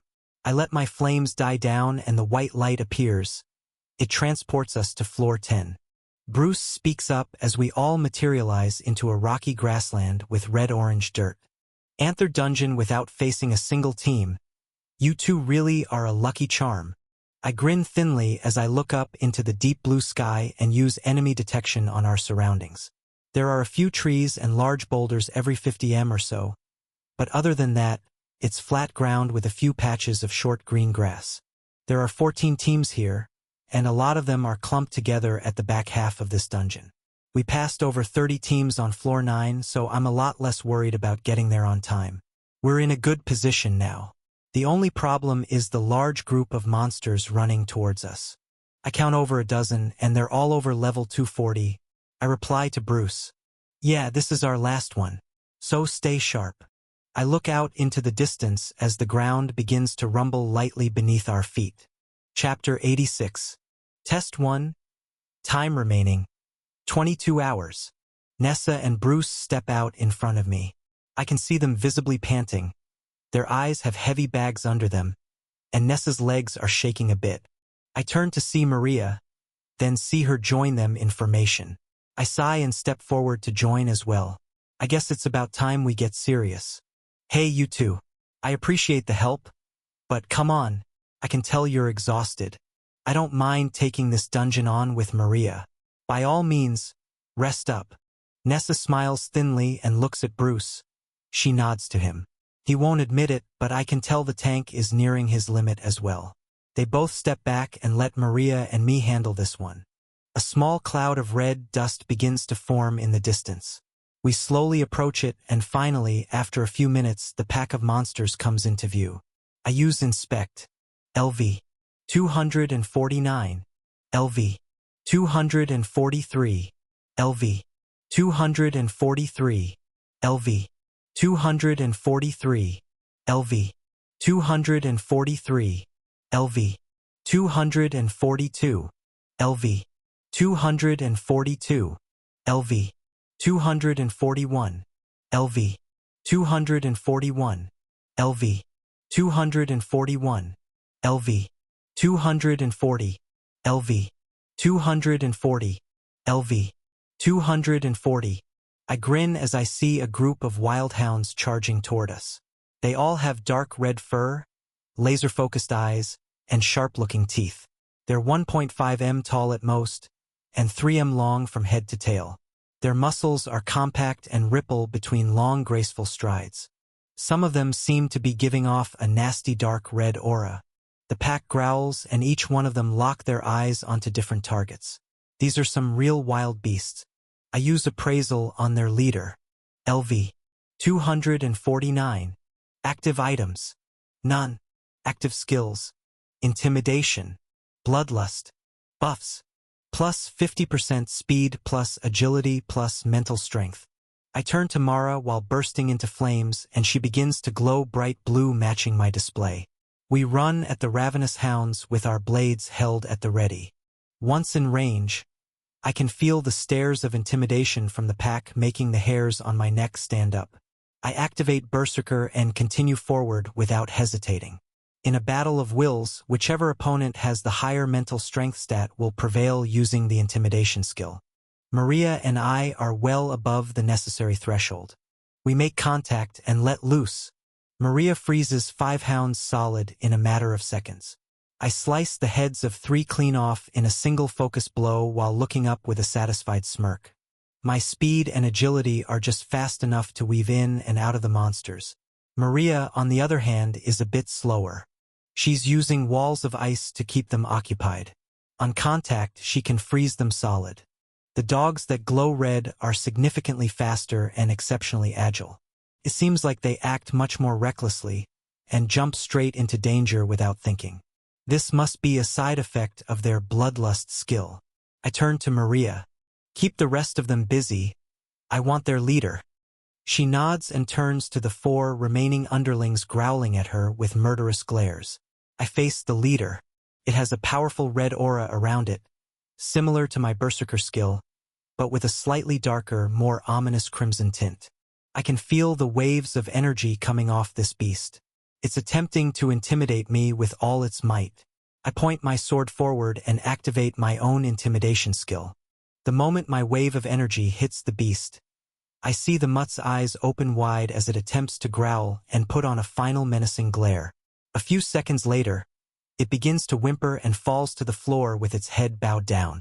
I happily bow my head slightly as well, just to show the creature a bit of respect before slicing it into fiery pieces moments later. Use absorption. Skill bloodlust. Yes. No. I choose yes and turn around while deactivating all my active skills. Maria has finished her work as well. We stroll over to Bruce and Nessa. They stare at us wide-eyed in awe. Nessa speaks up. Wasn't that a bit overkill? I turn to Maria, then we both chuckle. Was it? We turn to walk away from the piles of frozen and burning corpses without talking about it any further. Come on, let's keep moving. We continue at a pretty steady pace through the rest of this dungeon. A total of 4 more wolf packs attack. They range from 8 to 15 members each. The strongest leader so far has been level 252. Even with their bloodlust skill, none of them are much of a match for Maria and me. Nessa and Bruce joined in once just to see how they'd fare. Surprisingly, it was a pretty tough fight. They worked well together and used Bruce's shield to block and land cheap shots, but they were surprisingly slower than the hounds. Luckily, Nessa's glowing sword made quick work of them, and the intimidation skill only slowed them down slightly. She still got bitten a few times but used an HP potion after the battle finished. It was a good reality check for me. Monsters are still our enemies. It's only a matter of time until one may be stronger than me. We continue to weave through teams and fight off wolves until facing off with other humans becomes unavoidable. It's been just over 2 hours, and I can tell Nessa and Bruce are on their last straw. They can perk up for battle, but that's just life or death adrenaline they've been running off of for the last couple of hours. One more big battle is their limit, I can tell. At the back of the dungeon, I can sense a team of 6 that hasn't moved for well over half an hour. We've been slowly approaching, but I've been hesitant to make contact. One of them has a higher level than me. Eventually, I let out a sigh and decide it's time to see what's happening over there. We make the trek over a few small hills, and the boss room portal finally comes into view. The 6 people I sensed earlier are crowded around it. Their voices ring out from over 50 m away. A big man with bright orange hair wearing heavy armor and carrying a dark black sword is facing 5 other men. He's yelling and pointing his sword at them angrily. Oh yeah? If you don't want to pay, then I guess you're not getting through. A thin, tall, dark-haired group member stands up to the armored tank with his own sword pointed straight back at him. It's 5 against 1, buddy. We're not paying you a single bronze piece. Get out of our way. The big orange-haired tank lets out a sigh. Too bad. I was really going to let you through. He begins glowing bright white, then lunges forward, grabbing the man by the left shoulder. There's a flash of white light and he's gone in seconds. The tank grabs some kind of potion from his item box and proceeds to drink it while running to his next target. The massive man is moving at rapid speeds. He may even be faster than me. My eyes can barely track him. The group of men begin yelling and attempt to attack the speeding tank. But their attacks miss as he weaves through the bunch of them in silence, drinking potions and making them disappear instantly with a touch on the shoulder. One by one. Seconds later, the massive tank looks around at an empty field, satisfied with his work. Soon after, he makes his way back to the boss room portal. Once 3M in front of it, he stops, turns around, sinks his sword into the ground, crosses his arms, looks directly at us, then yells, "Come on over. I just cleared a path for ya." We all gulp simultaneously and don't move a muscle. He puts on a friendly smile and keeps waving. "I won't bite. Just do as I say. Come on over." I look over at the others. Nessa and Bruce are nervously staring at the man. Maria is glowing bright blue with her sword drawn. This man's skill is not ordinary. I've never seen anything quite like it. The group of 6 were standing together for a long time, and he gave them a few warnings before attacking. I'm not exactly sure what for, but at least he was a bit civilized about it. I speak up. "We'll come down. I'd like to avoid fighting, though." The large man nods slowly. "So you're the smart one of the group, aren't ya?" I don't reply, but motion my team member to do as he says. Nessa and Bruce reluctantly agree. They're the first ones to approach. Maria and I follow close behind. It just feels a bit more natural to have our shield wielder up front for now. As we make it to the bottom of the hill, the orange-haired tank speaks up again. "Congrats, Win, making it to the last floor. If you all want to make it past, you're gonna have to pay the tax. Line up, one at a time, and I'll be taking one item off of each of you. Then be my guest. Enter the boss room." He lifted his jet black sword up and smirked while eyeing all of us head to toe. I use Inspect and Appraisal on him. LV. 311. Active items. Enchanted High Ogre's Sword plus 50% strength. Heavy Steel Armor Set plus 600 defense. Enchanted Leather Boots plus 300 speed plus 300 agility. High Ogre's Pendant plus 300 strength. Enchanted Silver Ring plus 30% speed. Ring of Protection plus 25% defense. Lizard King's Scale plus 45% mental strength. Rodrigo's Silver Bracelet. Active skills. Equivalent exchange. I stare forward with a blank look, reading all of his stats while he waves the sword around, waiting for our response. The tank yells at us again. "So come on. What's it gonna be? Pay the tax or pay the price?" Chapter 87. Test 1. Time remaining. 19 hours. The large man keeps pointing his sword forward with a menacing presence, insisting we do as he says, or we'll pay the price. Bruce is the first to step forward. He's roughly the same size as the orange-haired man, but we all witnessed him effortlessly take out a team of 5 moments ago. The unknown tank has some mysterious power, and we'd be better off not finding out how it works. Bruce speaks up. What do you want?" The man standing in front of the portal grins and lets his sword come down to rest by his side. "Good, you guys won't be as difficult as that last team. Hand over your shield and I'll let you pass." Bruce looks back at us with tired eyes, then back at the large man. The brute starts glowing white, just like he did when he made that entire team disappear in seconds. "What's with the hesitation?" Bruce gulps. "Here. Take it, it's all yours." I didn't expect him to crack that quickly, but I guess he's had a long day. Bruce has been awake and fighting for 30 hours straight. I guess I can't blame him. His shield falls to the floor by the orange-haired man's feet. The man motions for him to pass and for Nessa to step up to him. Bruce walks over to the swirling portal and Nessa does as the man wants. He looks her up and down, then speaks up. You have nothing of value. I want all your potions. Everything. Hand them over." Nessa's eyes widen as she begins sifting through her item box with the massive man towering over her. She dumps half a dozen random potions onto the hard dungeon floor without hesitating. "Good.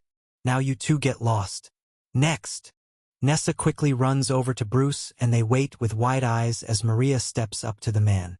She doesn't say a word, just looks at him with a serious, concentrated stare. The large man turns his head to face the portal and yells, "I said get lost. You're dismissed." Maria draws her sword out of reflex and the man turns back around and laughs at the sight. "Now isn't that cute? You're up, Blondie." He looks Maria up and down and shakes his head. "Ag. Another hunter with worthless gear. Come on." The brute looks around and swings his sword up in the air with frustration, then sees Nessa and Bruce still waiting by the gray, twisting portal. "I said get lost, you too." He begins glowing bright white and slowly makes his way toward them. Quickly nod, yell out, "Go!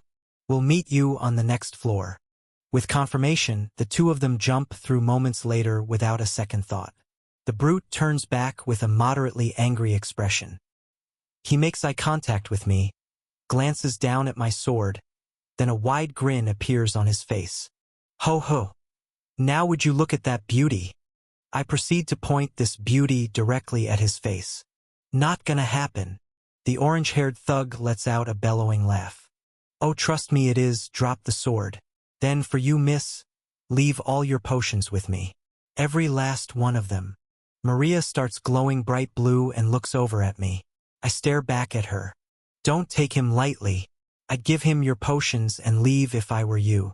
Seriously." Maria shook her head and looks back at the man angrily. "I won't let you take anything from me. Not a single potion. And stay away from Jay's sword." I can't help but smile a little bit. She's definitely not looking to get rid of her potions, but Myra is much more defensive about my sword. How cute. I burst into flames and activate Berserker. "I guess we're doing this the hard way." The tank laughs out loud again, pointing his sword at both of us, enveloping his body in that blinding white light again. "I gave the two of you a fair chance to make it through. How unfortunate." He runs forward at Maria with incredible speed. Seeing him move up close is even more frightening than from a distance. Immediately, Maria creates an ice wall and deflects the beast of a man's frontal attack. Ice shards fly everywhere as Maria darts away and the brute destroys her defenses in an instant. I attempt to run in, but the man has his sights focused on Maria. He lets out a yell and I see him smile from ear to ear. His eyes open wide and he throws the long blade at the back of Maria's head. I yell out, "Behind you, dash!" Before I can finish my sentence, Maria has already created another wall of ice, trapping the flying projectile inside while twisting her body around with her own sword at the ready. The tank doesn't change his trajectory in the slightest. He runs full force at the wall of ice, crashing through and narrowly avoiding Maria's incoming blade. She plants her left hand on the ground and begins to freeze the man's feet in a layer of solid light blue magic, but he breaks free with ease. The two of them stand 5 m apart. I'm less than 20 m away, sprinting at them with all my might. Maria lunges forward and lets out a yell. The tall, orange-haired man does the same. There's an explosion of ice and snow. Then the two of them are on opposite sides of each other, 5 m apart once again. The man's sword is stuck in a pillar of ice, and Maria is grinning with her sword pointed at the man's head. At this point, I've begun my own attack. I jump in at the unguarded man and swing my sword with a veil of fire surrounding my entire body. Shingig. I land a cheap shot on the man's abdomen under his heavy chest plate and fly by getting out of the way. I turn around to see the blood-dripping wound and smirk. To my surprise, he's grinning as well. Maria jumps forward and attacks the wide-open man as well. He stays still and doesn't move a muscle, welcoming her attack with open arms. Shingig. A direct hit. Maria's blade penetrates the man's abdomen right below the wound my sword created. It's a deep shot but doesn't quite make it through to the other side. He looks down at her with a menacing glare and grabs her right shoulder while still skewered by the long silver sword. The dim white glow all around him begins to shine brightly again. Maria cries out in pain and I see the man drinking an HP potion through the blinding white light as Maria falls to the ground beneath his feet. Once the brightness dissipates, Maria is gone. The grunt lets out another bellowing laugh and stands before me drinking yet another HP potion. With his other hand, He pulls his sword from the large pillar of ice by his side. He yells over to me as I stare at him wide-eyed. "You're up next, kid. Hand over the blade, or you're going back to floor 1 with your girlfriend." I look around to see ice shattering and falling all around us, but Maria is nowhere to be found. I look at the man with a confused look. "How? What just happened?" He smirks and sticks his sword into the ground and leans on it.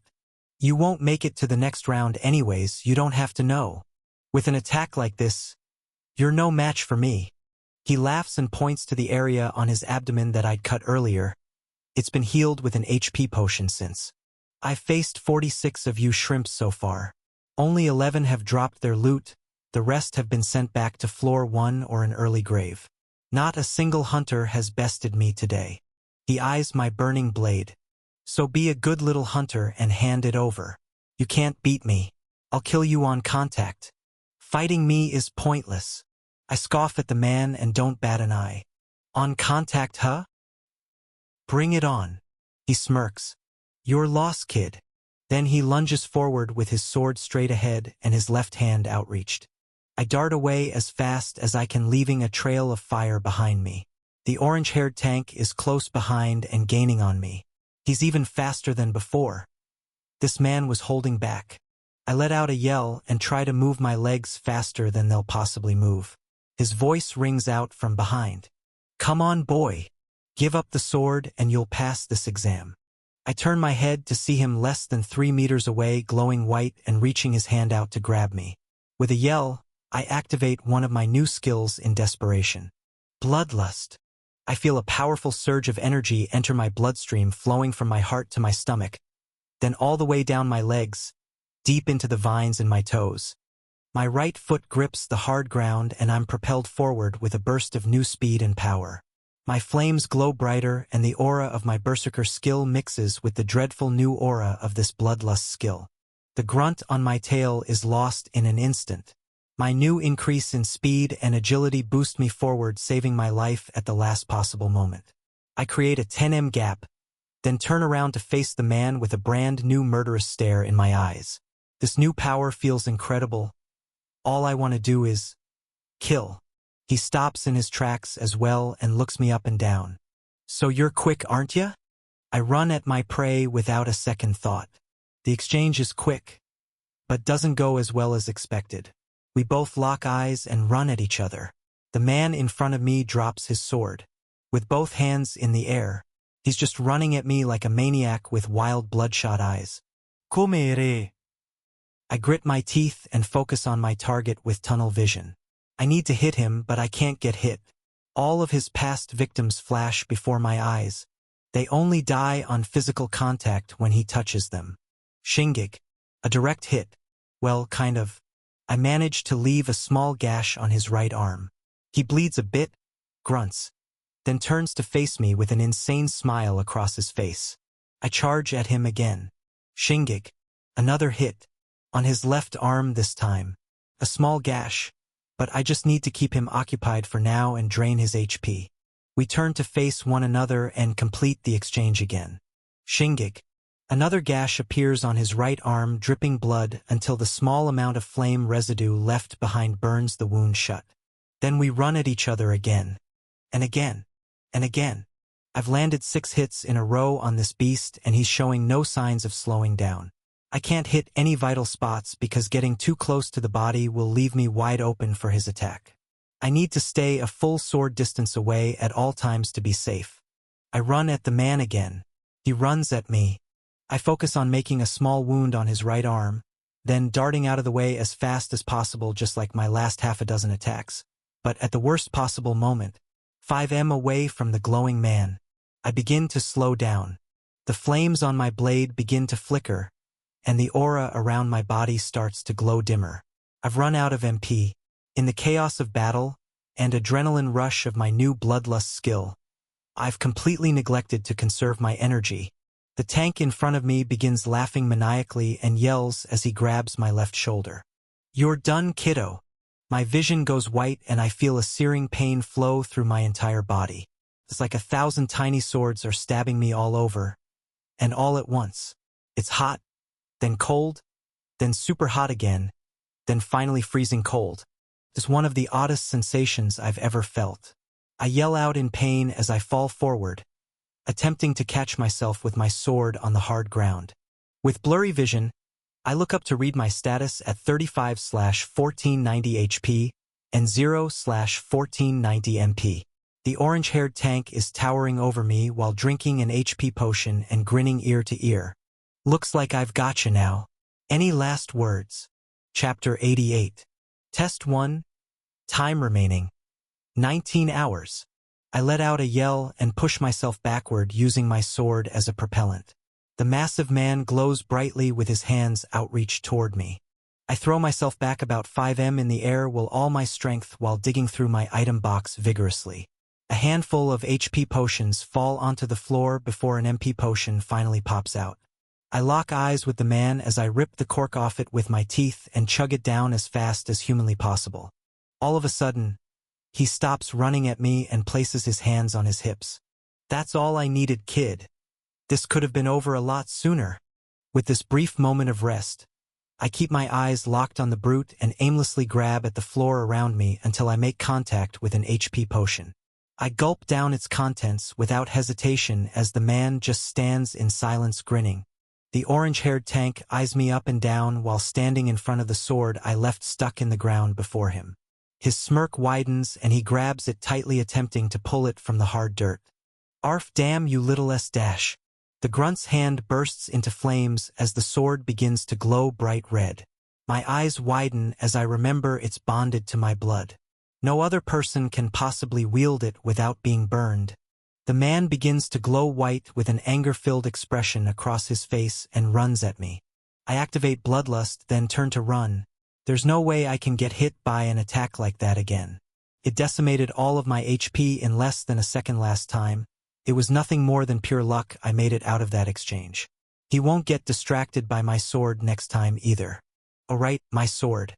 After launching myself away from the brute with all my might, I turn my head to look over my shoulder and see him chasing close behind. My mind is spinning and my heart is pounding out of my chest. I take a deep breath in, then let it all out as my mind calms down and a plan begins to formulate. Stealth. Just like that, I disappear mid-step. Well, I disappear from my assailant's perception at least. I make a hard left turn, but the tank continues running straight ahead. He lets out an angry yell as I lock eyes on my glowing red blade. The grunt stops in his tracks and curses me out as I simply dart over to the battle-yearning sword with silent, graceful steps. I reappear moments later with my blade in hand while activating my fire magic and berserker skills. Then, with a friendly wave, I call out, "Hey, big guy! Over here!" He turns and charges at me like a bull. With rage in his eyes, I can see his ego won't let him admit I managed to slither away from him in his moment of assumed victory. I take a slow step back, activating my stealth skill once again, disappearing from his field of vision. He stops in his tracks, wildly swinging his head around in confusion. "Come on out. Stop hiding, you lit dash." Shing. I land a critical hit. With berserker skill, bloodlust, fire magic, and my half-sentient pissed-off sword along for the ride, I leave a deep fiery gash in the thug's midsection below his steel chest plate. He lets out a yell of frustration while glowing brightly. "I said come out, you dash." Shing. I land another hit across his backside, this time leaving a trail of fire in my wake. He lets out a scream as I dart around in silence. My stealth skill along with the recent intense mental strength boosts are much too high for him to overcome. The tank is a sitting duck at my mercy. With a devious grin, I go in for a final strike. Shing. My glowing fiery blade sinks deep into the brute's neck. He lets out a gargled cry while boiling blood explodes in a fiery display. He falls to his knees. I rip the item box from his waist and place my left foot on his chest to rip the sword from his body as he falls to his back moments later. I reappear to watch the look on his face as I send him off to the labyrinth's starting point. The moment I do, I feel a hand wrap around my left foot as it hits the ground. A white light appears and the pain of 1,000 knives returns. But it's not as bad as before. Instinctively, I let out a yell, but to my surprise when I check my status moments later, I only dropped 50 HP in total. The man's grip untightens and he murmurs a few words. I shoulda killed a runt like you when I had the chance. My blade is still glowing bright red, begging me to finish off the man before me. I look down at him. How many hunters have you killed today because they wouldn't give up their prized possessions? I don't mean sent back to the start. I mean killed. The man coughs up more blood and starts laughing while struggling to reply. Oh, more than you could count. Shingig. Without warning, I cut off the man's left hand. His eyes open wide as the silver bracelet that was once attached to his wrist rolls past his head. Before the grunt can let out another word, I reduce him to a pile of burning ash. Level up. Level up. Use absorption. Skill, equivalent exchange. Yes. No. I choose yes and turn to walk away without another thought. Equivalent exchange, huh? Now I'll get to figure out how this skill actually works. I pick up his item box and sift through it as well. There are 11 HP potions and 4 MP. I help myself to one of each, restoring my stats to full and throwing the rest in my own item box.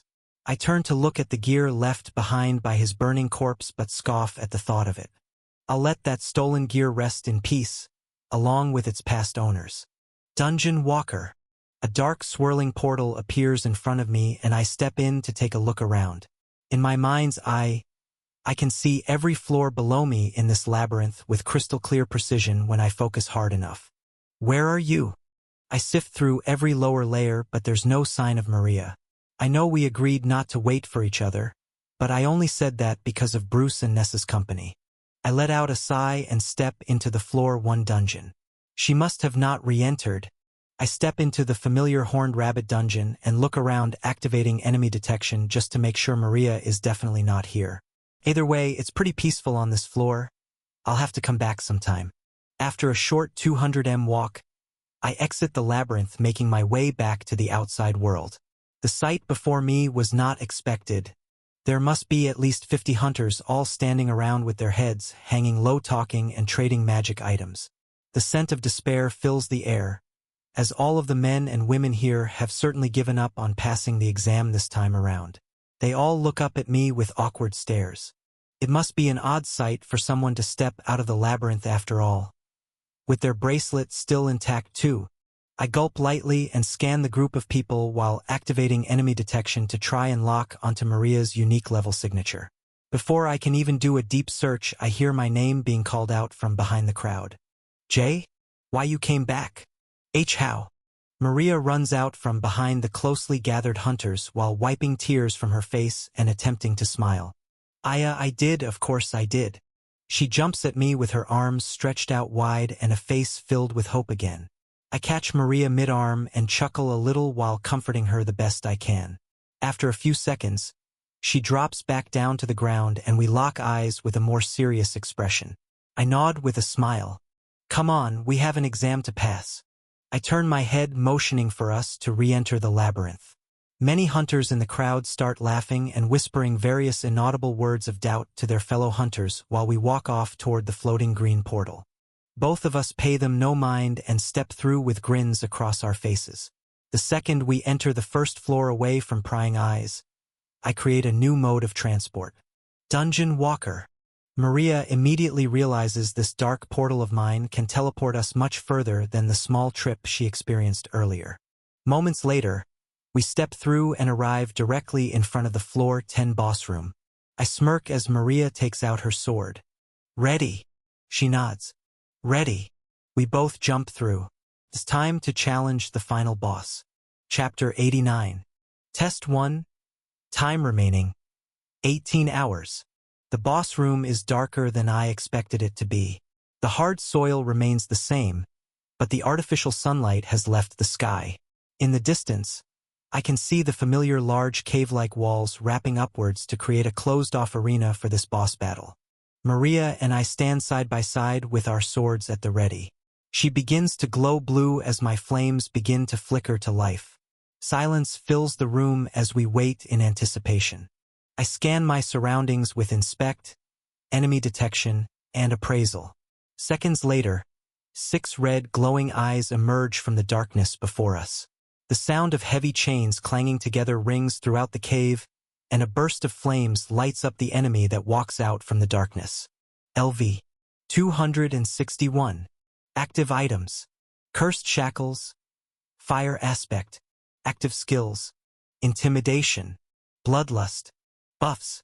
Plus 50% speed plus agility plus mental strength. Thud. Thud. Thud. A vicious three-headed dog stomps into view with heavy metal collars around each of its necks. Long broken metal chains hang from each of them, just barely swinging above the ground. The beast stands over 3 m tall. From head to toe it's at least 8 m long. Well, from its middle head at least. The monster's eyes stare us down, and saliva drips from its 3 mouths as the white jagged teeth reflect off of the fiery display permeating off of each of its limbs. A dark red aura covers its entire body as well. This is one horrific-looking monster. It lets out a series of growls as the flames on its legs burst into even larger flames. I feel a wave of intimidation hit me. Then the beast runs forward. Our battle has begun. Without another word, Maria darts off to the left and I take the right. The enormous hound moves its heads on either side to track us both as we run off in opposite directions. I activate Bloodlust, Berserker, and my own intimidation skill to match its energy as I run closer and closer to the beast. The hound winces, then its collars glow red. The glowing chains are visibly burning the dark fur around its neck. Moments later it charges forward, breaking free of my mental trap. With incredible speed and accuracy, the monster launches an attack straight at Maria. It definitely is not fond of my intimidation skill. The beast is trying to take out easier prey first. Then it'll deal with me. A loud collision occurs as Maria summons a wall of ice and the flaming hound throws itself headfirst into it. Ice shards fly everywhere as she narrowly escapes in the confusion. I follow close behind, now covered head to toe in flames of my own. As the beast emerges from the cloud of ice and snow, I launch my first attack. Shing! My sword lands a deep slash through the left head's neck, following through to leave additional damage across its backside.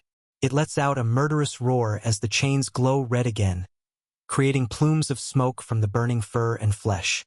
This only makes the beast more angry. Its eyes glow red as it stomps its feet. The left head eyes me up and down, while its right side watches Maria ready herself. We lock eyes momentarily, then I run at the beast again. The monster erupts into flames and shakes its heads in frustration. Maria places her left hand on the hard ground and lets out an immense wave of ice magic. The hound runs toward her but is stopped in its tracks by the cold white crystals creeping up its legs. Crack! The monster breaks through, but Maria releases another wave. Every step the hound takes is slowed down by Maria's ever-regenerating ice trap. It growls, staring her down as she chugs an MP potion and lets out more intense waves of magic. I take this opportunity to commence my second attack. I sprint at the monster with a wide grin across my face. With another graceful lunge and jump, I land on the 3-headed dog's back as it struggles to move forward through the ice in front of it. The heat radiating from its chains is almost unbearable, but it's nothing I can't handle. Without hesitation, I lift my sword and pierce it deep into the monster's spine, right below its middle neck. While using Plunderer to take in its mana, I release a steady flow of fire residue into the creature's body. It flails its heads and roars in pain as Maria keeps it bound in place. An intense wave of intimidation hit me as the monster tries helplessly to break free. I watch the red glowing collars burn deep into the beast's neck. They begin glowing brighter and brighter as I continue to burn this beast to a crisp. Something about this doesn't feel right. My eyes open wide as I realize what's happening. Just a few seconds too late. Maria! Run, no dash. Kaboom! The chains on the monster's neck hit their limit. The glowing becomes unbelievably bright. Then it explodes into a highly destructive ball of flames. I use my body hardening and brace for impact as the fiery shock wave hits me. I watch Maria create a dome of ice as I'm thrown backward 20 m in the air. On the bright side, the hound we were previously facing has 3 fewer heads. I watch the fiery bloody mess explode before my eyes and can help but let out a bit of a chuckle as I hit the hard boss room floor. The fire clears and the dust settles. I pick myself up and regenerate the minor broken bones from my fall. Maria emerges from her dome of ice and we take in the view. A headless charred corpse lies lifeless with its legs frozen solid and its backside still ablaze. We walk over to it slowly with our swords out in front of us with curious looks on our faces. Less than a minute later, the corpse begins to disappear. Clang. A large pink mana crystal falls to the floor along with a pile of dark silver chains attached to a circular shackle that looks about human neck-sized. I use appraisal. Cursed shackles. Fire aspect. Then turn to Maria with a grin. Well, I did say the next rare item is mine. She looks at me wide-eyed. Yeah, you did. They're all yours. I nod slowly and place the chains in my item storage, then throw Maria the mana crystal. That was a good fight, right? She catches the stone, places it in her item box, then nods in agreement. Yeah, definitely our toughest one yet. It had to go and blow itself up though. We laugh together as the white transfer magic brings us up to the next floor. A familiar voice rings out as floor 11 materializes in front of me. Congratulations. You're number 83. I see Rodrigo standing less than 3 m from us with a calm, emotionless look on his face. He walks over slowly and hands me a small white coin with the number 83 printed on it in black text. Then he turns to Maria. Congratulations. You're number 84. She accepts the coin as well and we both look at him with puzzled stares. His red suit pops out in front of the bright green dungeon grassland before us. It's oddly similar to the slime floor from earlier with rolling hills and a bright blue sky, but I doubt there would be another slime dungeon on floor 11. Right? Rodrigo stares blankly at both of us with his pair of nearly white eyes, then speaks up again. Well, it seems you two still have 17 hours or so remaining until the next test. So far, you have proven to show your proficiency in basic combat, simple teamwork, energy conservation, and of course, a little bit of luck. Your next test will be a bit more personal. It will be testing your individuality, perseverance, and ability to grow and adapt to your environment. Please join the others. You may trade, eat, sleep, exercise, and do as you wish until the next test begins. The only rules are you may not enter floor 12, and you may not fight other exam members until the start of our next test. Do I make myself clear? We both nod our heads up and down without saying a word. Rodrigo looks us both up and down one last time.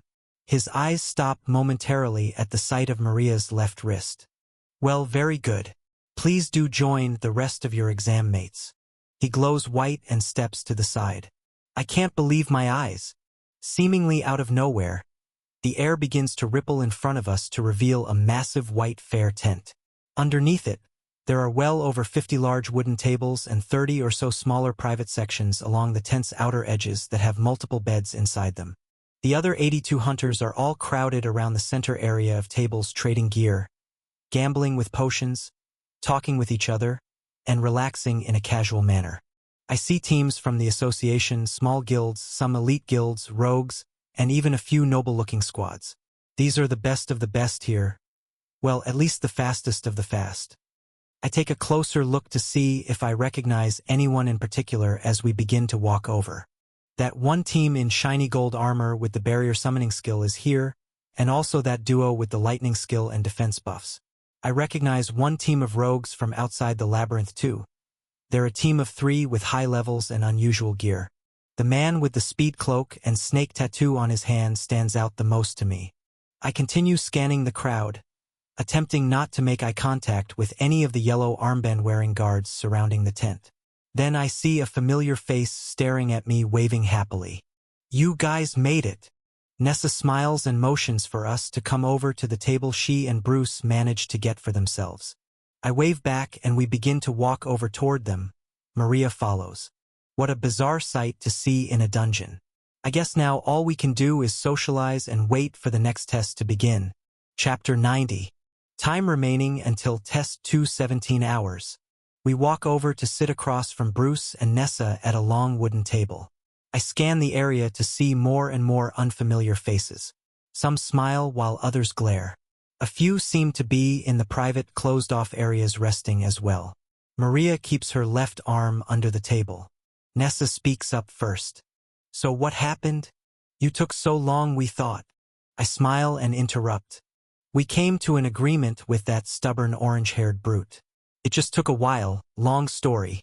I turn to Maria and sigh. She nods and blinks a few times. Then we both turn our heads forward again. Nessa just smiles. Well, that's a relief. Maybe I can manage to get some sleep after all. She turns to one of the open curtains of a private resting area, then looks back at me. Say, Jay, could I take a peek at your fire magic before the start of the next test? I nod while scoping out the resting areas for myself. We have plenty of time before our next test. A nice long sleep would be nice. Sure. Just remind me. She smiles as Bruce interjects. Yeah, I'll be getting some rest too. I need a shield for the next phase of this exam though. Hopefully, I'll be able to make a trade.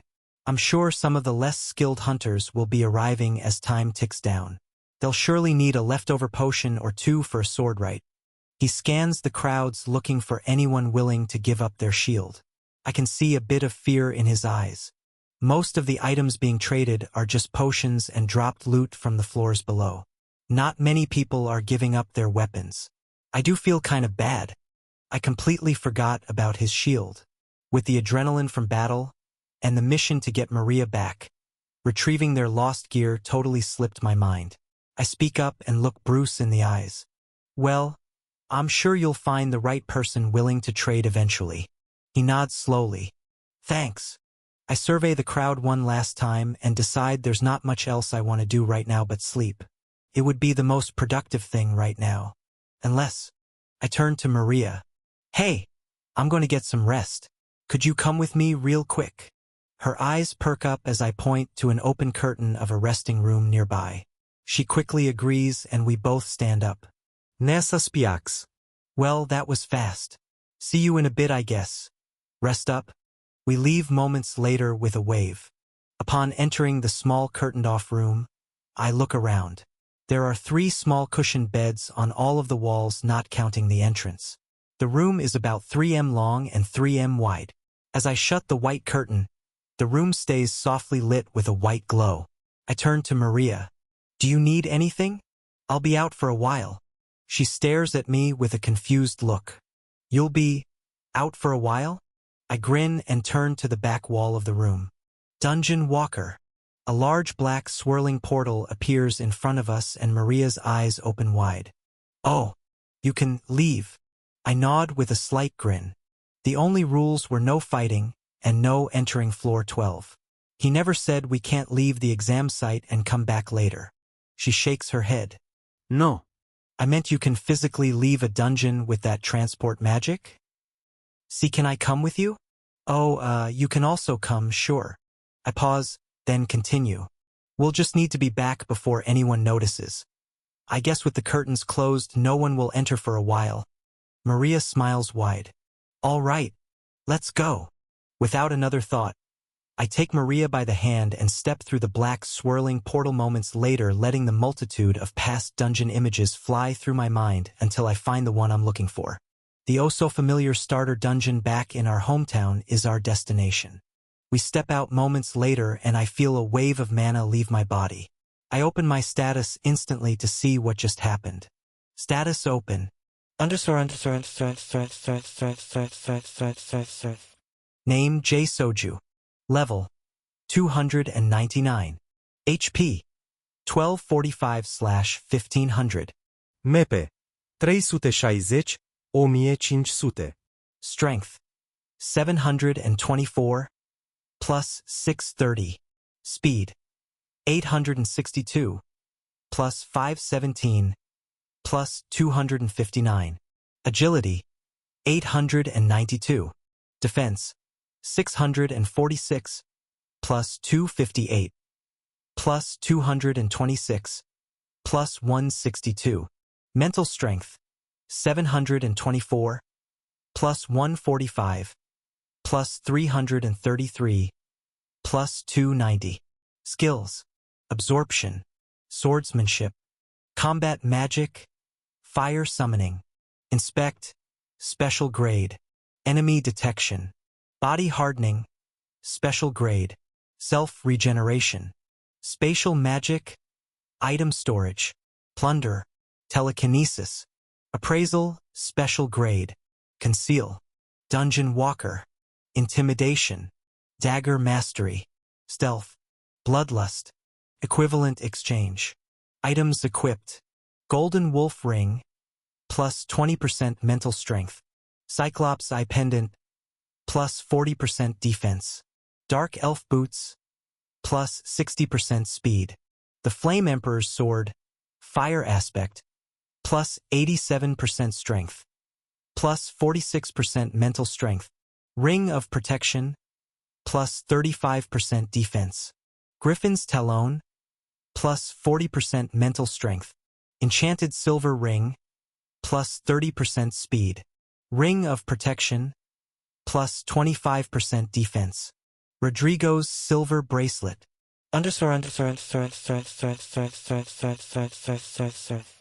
My MP dropped around 1,000 points. I guess long-distance travel carrying another person is even more costly than I predicted it'd be. Noted.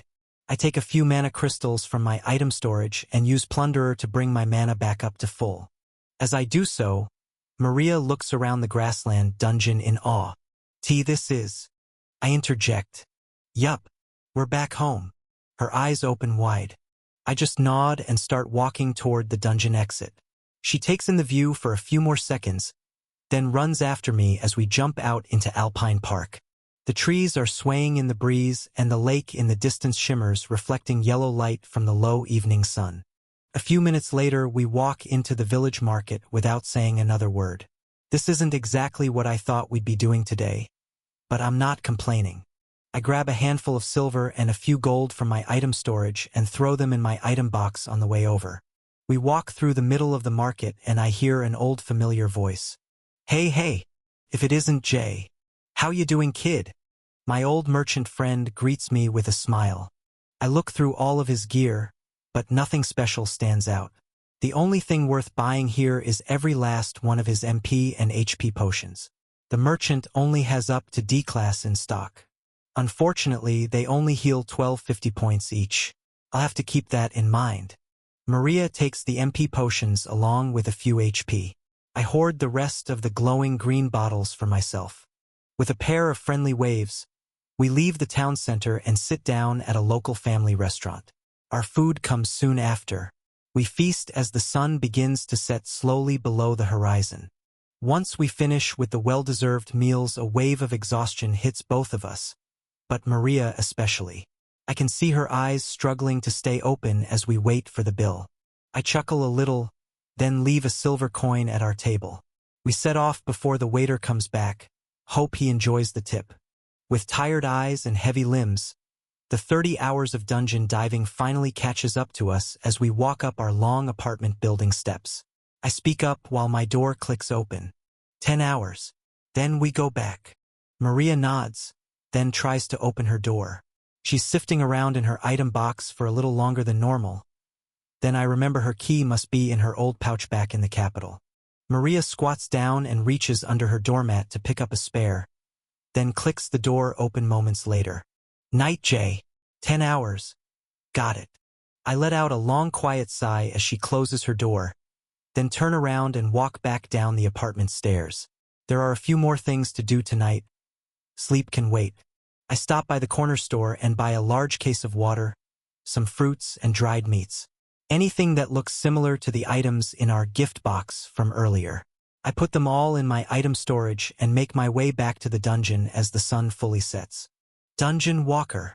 I walk through my swirling black portal to a dungeon I know very well, the Minotaur dungeon in the capital. While plundering MP from another mana crystal, I walk out and take the underground train back to the main dungeon hub. There are huge crowds of hunters out today just like any other. It's rush hour in the city.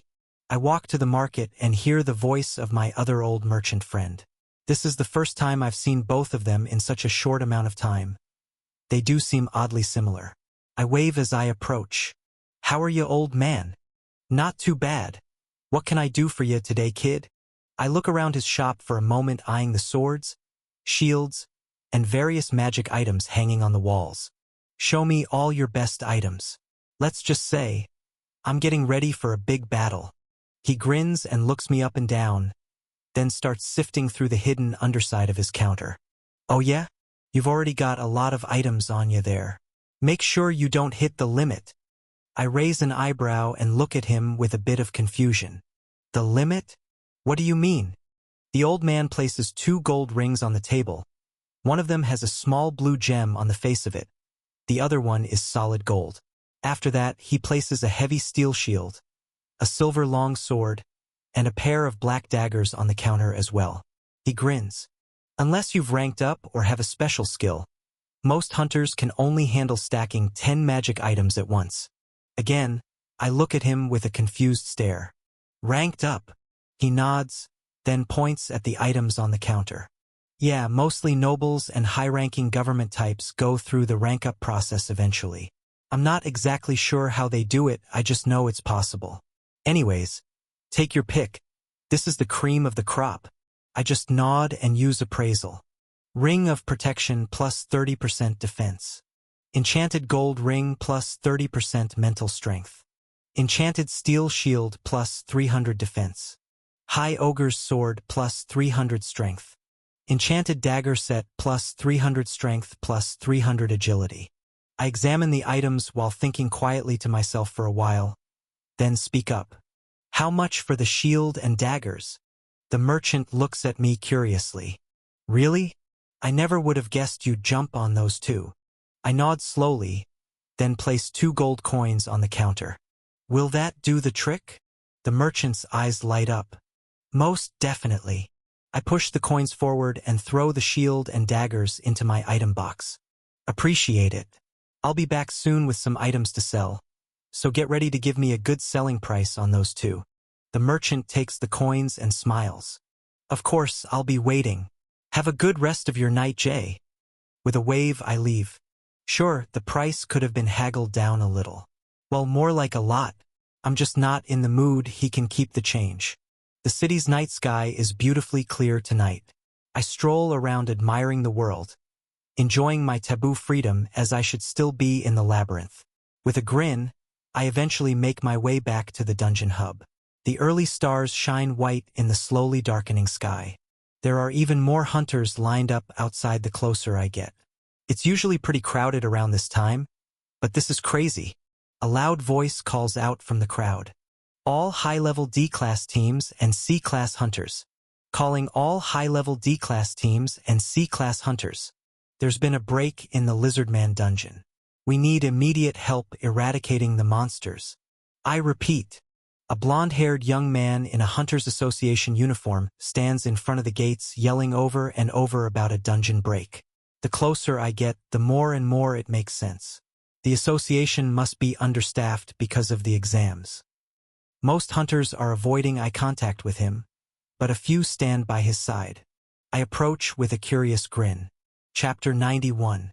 Time remaining until test 2, 15 hours. I slowly walk over to the slim blonde young man. He instantly makes eye contact and waves me over. Hey, the name's Trip. Nice to meet ya. Looking to help out in a little dungeon cleanup. I continue to approach him slowly, then use inspect and appraisal. He's a bit taller than me, dressed in the casual green and black Hunters Association raiding uniform, doesn't wear any armor, and wears a pair of silver daggers on his waist. LV. 322. Active items. Special grade platinum ring, plus 55% mental strength. Enchanted leather boots, plus 35% speed, plus 35% agility. Reinforced steel dagger set, plus 400 strength. Active skills. Dagger mastery. Instant nullification. I look the man up and down thoroughly. An interesting idea comes to mind. My curiosity gets the better of me sometimes. I reply, sure, I'd be interested in helping a fellow dagger user out. How tough is the break today? Trip's face lights up and he puts out a hand for me to shake. Is that right? A fellow dagger user? And you're a C-class or what? All we need to do is keep an eye on the exit. It shouldn't be too long until the advanced team takes out the boss. We just need to keep the mutants at bay for a little while. I shake the man's hand and smile back. After pretending to sift through my item box and reaching around in my pockets, I begin to put my sleep-deprived, battle-crazed plan into action. I left my ID at home, unfortunately. I just came by to check out the commotion. I assume you're all understaffed because of the exams, right? He nods, then turns to the large black-haired dark-skinned tank and a petite blonde-haired woman. Yeah, exactly. Either way, we'll be heading out soon. Just wanted to pick up a member or two from the crowd here just in case. We're from the association, by the way, if you couldn't tell by the get-ups. He points to his outfit while taking out his ID card to show me he's definitely with the Hunters Association. While using Conceal, I wipe all the skills off my status except for Dagger Mastery and the Fire Combat Magic, then flip my status for him to see. Well, I'd say I'm about qualified. I did just pick up a new pair of blades. I've been meaning to test them out. Trip raises an eyebrow and studies my stats for a moment, then looks up at me with a sigh. I can tell he's going to ask for my ID anyways. Some sort of distraction is needed here. I take out the pair of shining black daggers from my item box and give them a twirl. Feels so natural. This is just like my swordsmanship skill. Dagger Mastery is a passive ability that grows alongside my level progression. I look at the man with a slight grin. Well, what do you say? He looks over his shoulders both ways, then back at me with the same sly grin. Come on then, let's go. Our boss is stuck out at that C-class exam tonight. Might as well have some fun. He says something to the other two team members, then walks right through the D-class gate motioning for us to follow. Trip shows his card and the guards nod us past just like that. We're off to the Lizardman dungeon. After making our way downstairs and boarding the train, Trip looks me in the eyes and speaks up as we leave the station. So, you from out of town or something? I reply, yep. Just stopping by for the exams. I mean, one of my friends is taking it this weekend.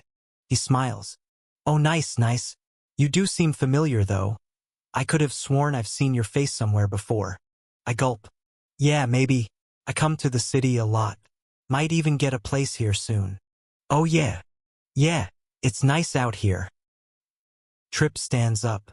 Well, anyways, this is Sandra and Mike. Mike is a heavy tank. Definitely overkill for today's outing. Sandra is a healer. Again, we won't need her. But can never be too sure, you know. I nod. Nice to meet you too. They both nod back but don't say anything. Trip interjects. Hey, come on, you two. I know it was supposed to be our night off, but things happen. Mike speaks up. Yeah, this should be a simple one anyways. I don't know why you have to bring this kid along. You could have handled it yourself. Honestly, Sandra and I could have stayed back too. Sandra nods and pouts. Trip rolls his eyes and speaks up while smiling at me. I want to see what the new dagger user in town can do. You never know. Maybe we can add a new recruit to the Midnight Squad. I raise an eyebrow. The what?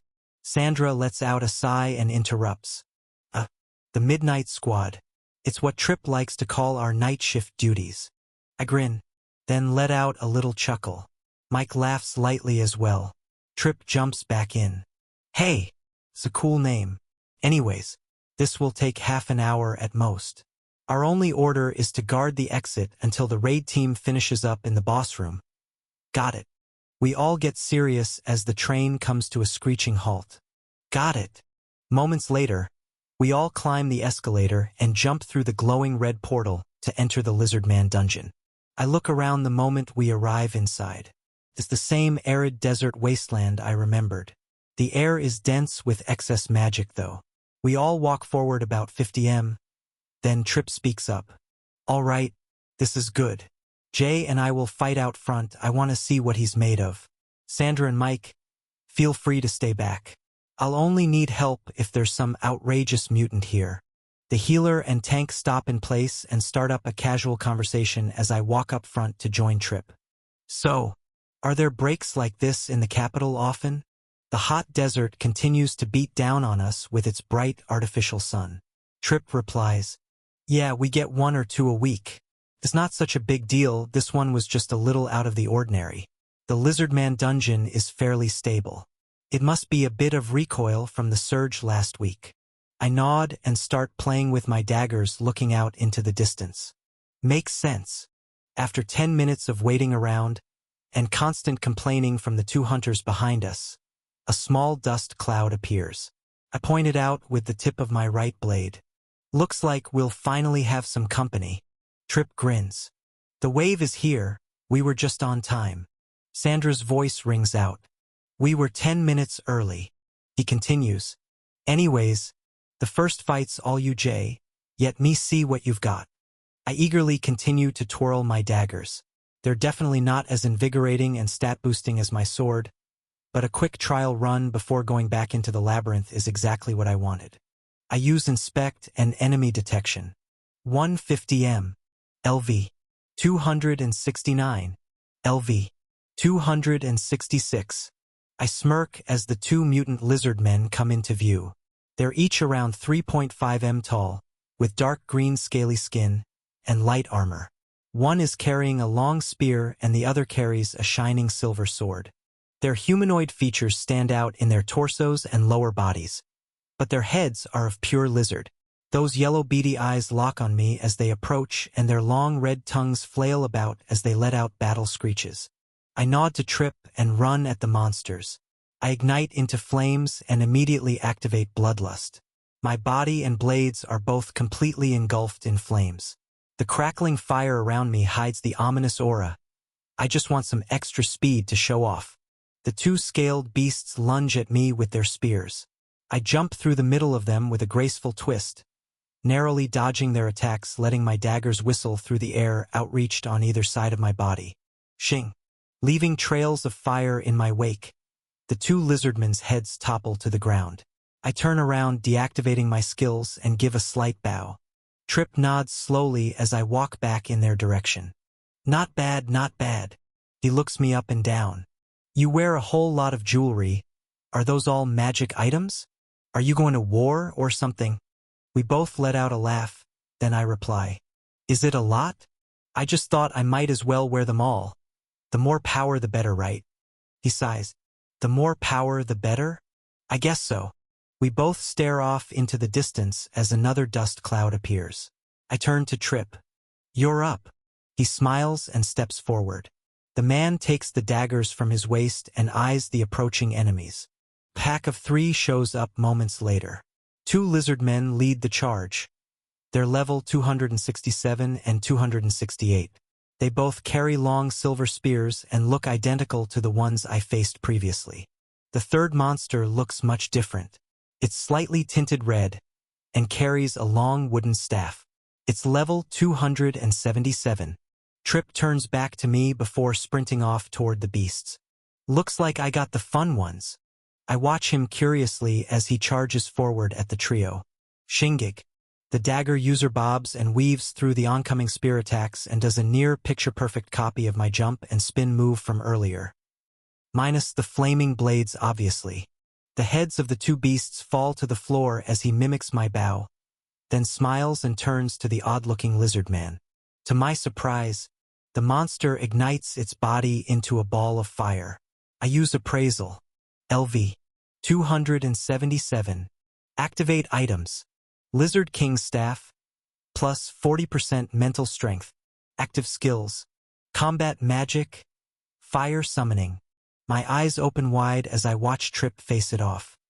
He stops in his tracks about 15m in front of the mutant and begins glowing bright white. Then a barely visible wave of energy radiates off of him. The moment that wave hits the lizard man, its flames completely die out.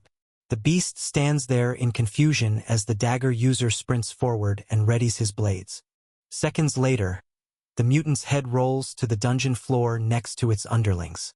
Trip spins his knives around, then places them back on his waist and walks over to me. I give him the same slow nod of respect. Not bad.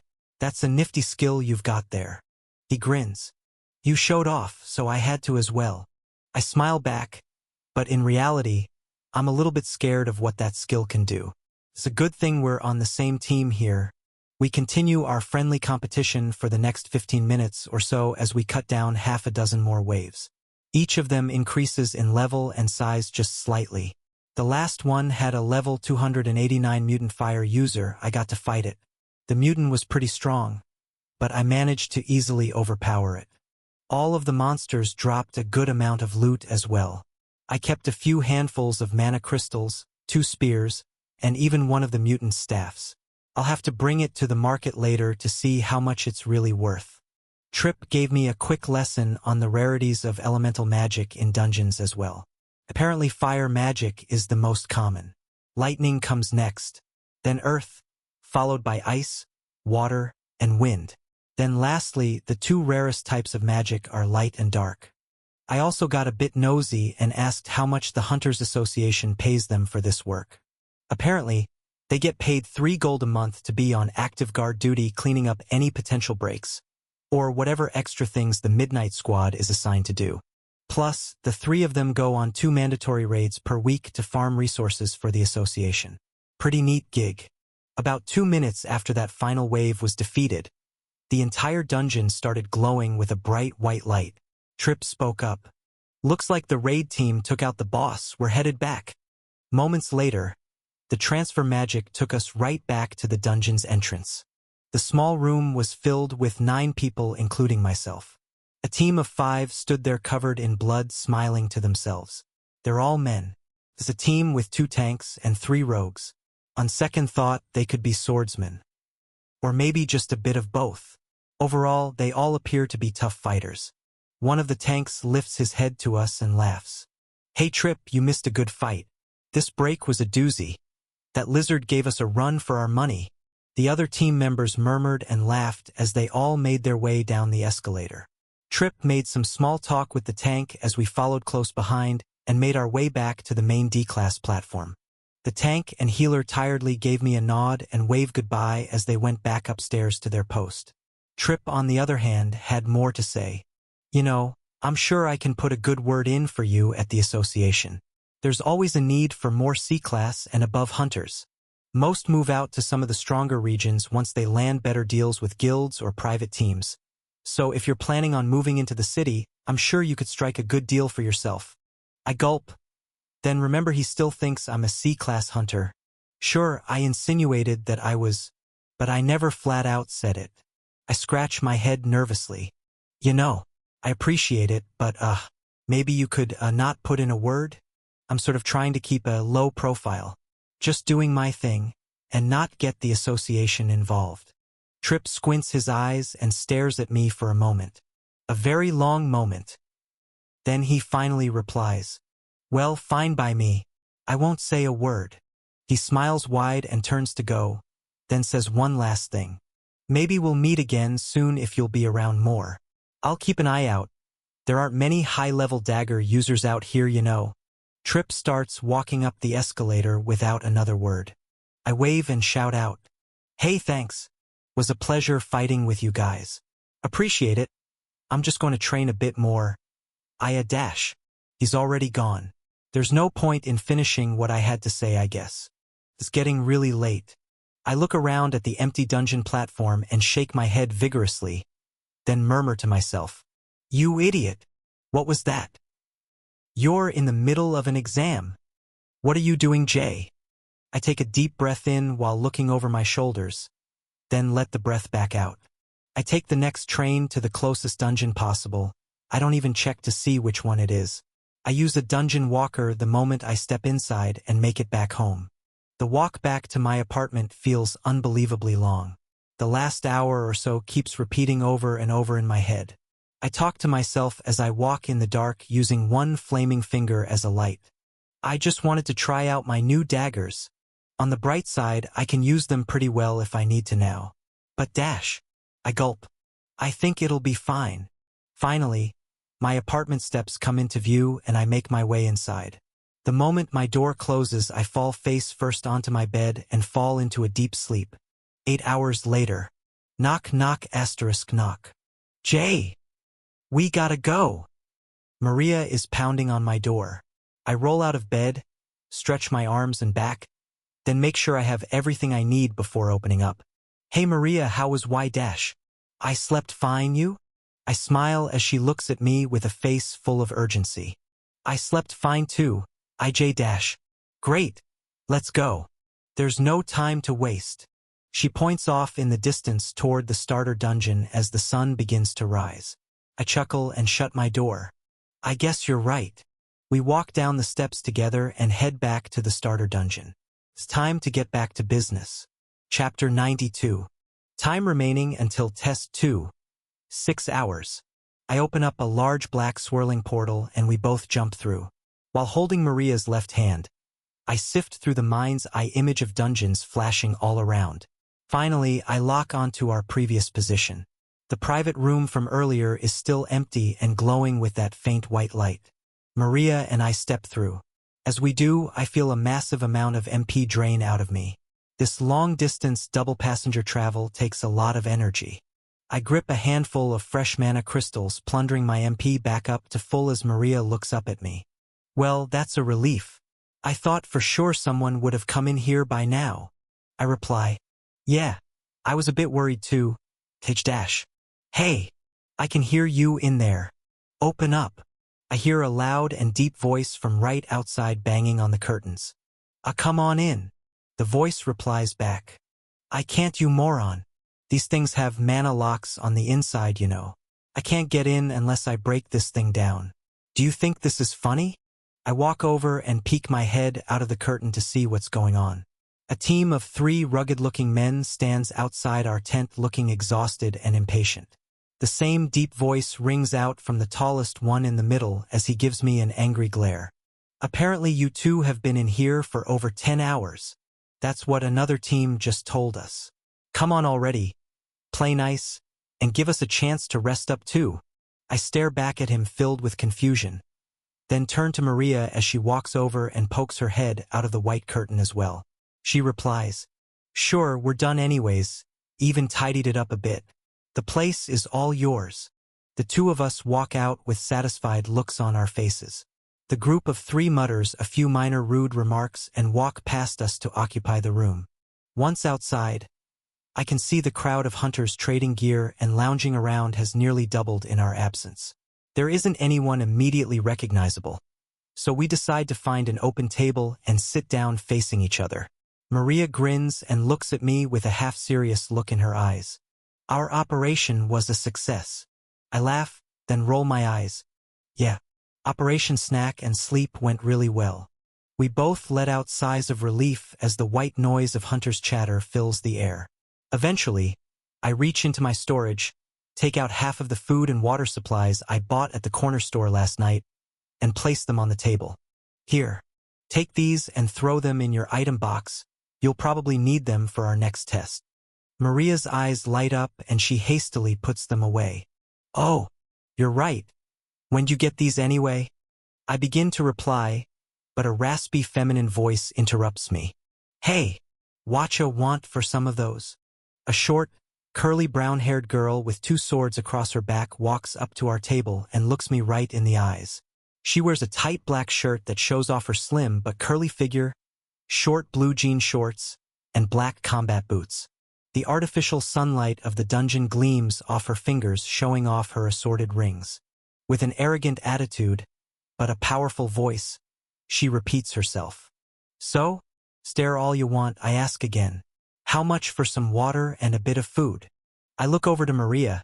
She just shrugs back. The girl speaks up again. Then a line starts to form behind her. Here. She slams a ring down on the table. I use appraisal. Ring of protection plus 25% defense. She speaks up again. How much will that get me? I grin and realize what's going on here. I reach into my item box to pull out 2 bottles of water and a small bag of dried fruit. She tightens her stare, then turns around to see half a dozen other eager potential buyers lining up. Not bad, I'll take it. Thanks. She grabs the water and fruit, then leaves without saying another word. Maria and I stare at each other wide-eyed for a moment, then proceed to take out all our excess food and drinks, leaving just enough for each of us to survive a few more days if need be. It's a good thing I bought extra. The market value of basic sustenance has skyrocketed. Time to cash out. After we squeezed all we could out of the small crowd, I managed to get 7 more HP potions, that ring of protection at 25% defense from before, 1 pair of steel wrist guards, and a spare steel sword with plus 300 strength. I doubt I'll use any of these, but the resale value won't be bad later. I store them all in my item box. Maria managed to get herself a 30% mental strength boosting ring, and another ring of protection with a 25% defense buff. They're both good additions to her stats. The challenges ahead will be difficult, but these will definitely help. Once we finish trading all the resources we were willing to part with, we decide to pass the time by playing a game of chess with mana crystals. I carved out an 8x8 set of squares on the wooden table, and we used different-sided crystals for the assorted pieces. It was hard to keep track at first, but we got used to it eventually. Time passed and the crowd of hunters got bigger and bigger as stragglers came in. Some looked like wrecks, while others looked fine, like they just took their time and strolled through. For hours of surprisingly entertaining games and idle chatter went by before I saw someone walking over to us from the dungeon entrance in a Hunters Association's getup. They're sporting bright green hair, bend the ground below them as they walk, and are covered head to toe in dirt and blood. She scans the area of hunters, then of all people locks eyes with me, and runs toward our table with a smile across her face. "Jay, you made it here too." I let out a slight grin as I look her up and down. "Abby, it's good to see you made it here too. What happened? Is your team Okadash?" "Ag, long story." She rolls her eyes and sits down next to Maria, then puts her head down to let out a sigh. "A really long story." I just wait patiently for her to continue, but she never does. Moments later, Maria puts her head down near Abby's, then starts to laugh. She's asleep." I smile and let out a laugh of my own. I guess that story can wait for another time. With the sleeping green-haired girl sitting face down at our table, we continue our game. Another 30 minutes pass and a large man with a certain red-haired girl make their way towards us from the resting areas. Nessa shouts out as they approach. "Hey Maria! Jay!" Her face is much brighter than earlier. Bruce looks good too. A good night of sleep was exactly what they needed. Nessa sits down next to Maria and Bruce takes a seat next to me. I give him a friendly nod. "Any luck finding that shield?" His grin fades immediately. "Unfortunately no." "Knew it. I got you covered." I reach into my item box and bring out the shield I bought at the market, and his grin comes back like a little kid's. How much do you want for dash?" "My treat. Don't worry about it." His smile widens as he examines the large shield. "Hey, thanks, Jay. I owe you one for real." Bruce puts out a hand and I shake it firmly. "No problem." Nessa speaks up. "Hey, can you do that fire thingy real quick?" I laugh. "That fire thingy? You know what I mean." I point my index finger in the air and ignite a small flame. "Is that enough?" She concentrates for a moment, then smirks. "Yeah, perfect. I haven't used a fire skill since the last time we met. This'll be fun." I put the fire on my finger out, then point it at her. "Hey, you owe me one too." Nessa slightly rolls her eyes but nods in agreement. "Fine, sure. One question though." She points at Abby face down on the other side of Maria. "Who's this chick?" "Oh, that's Abby. She's a little tired right now." Not much more explanation is needed.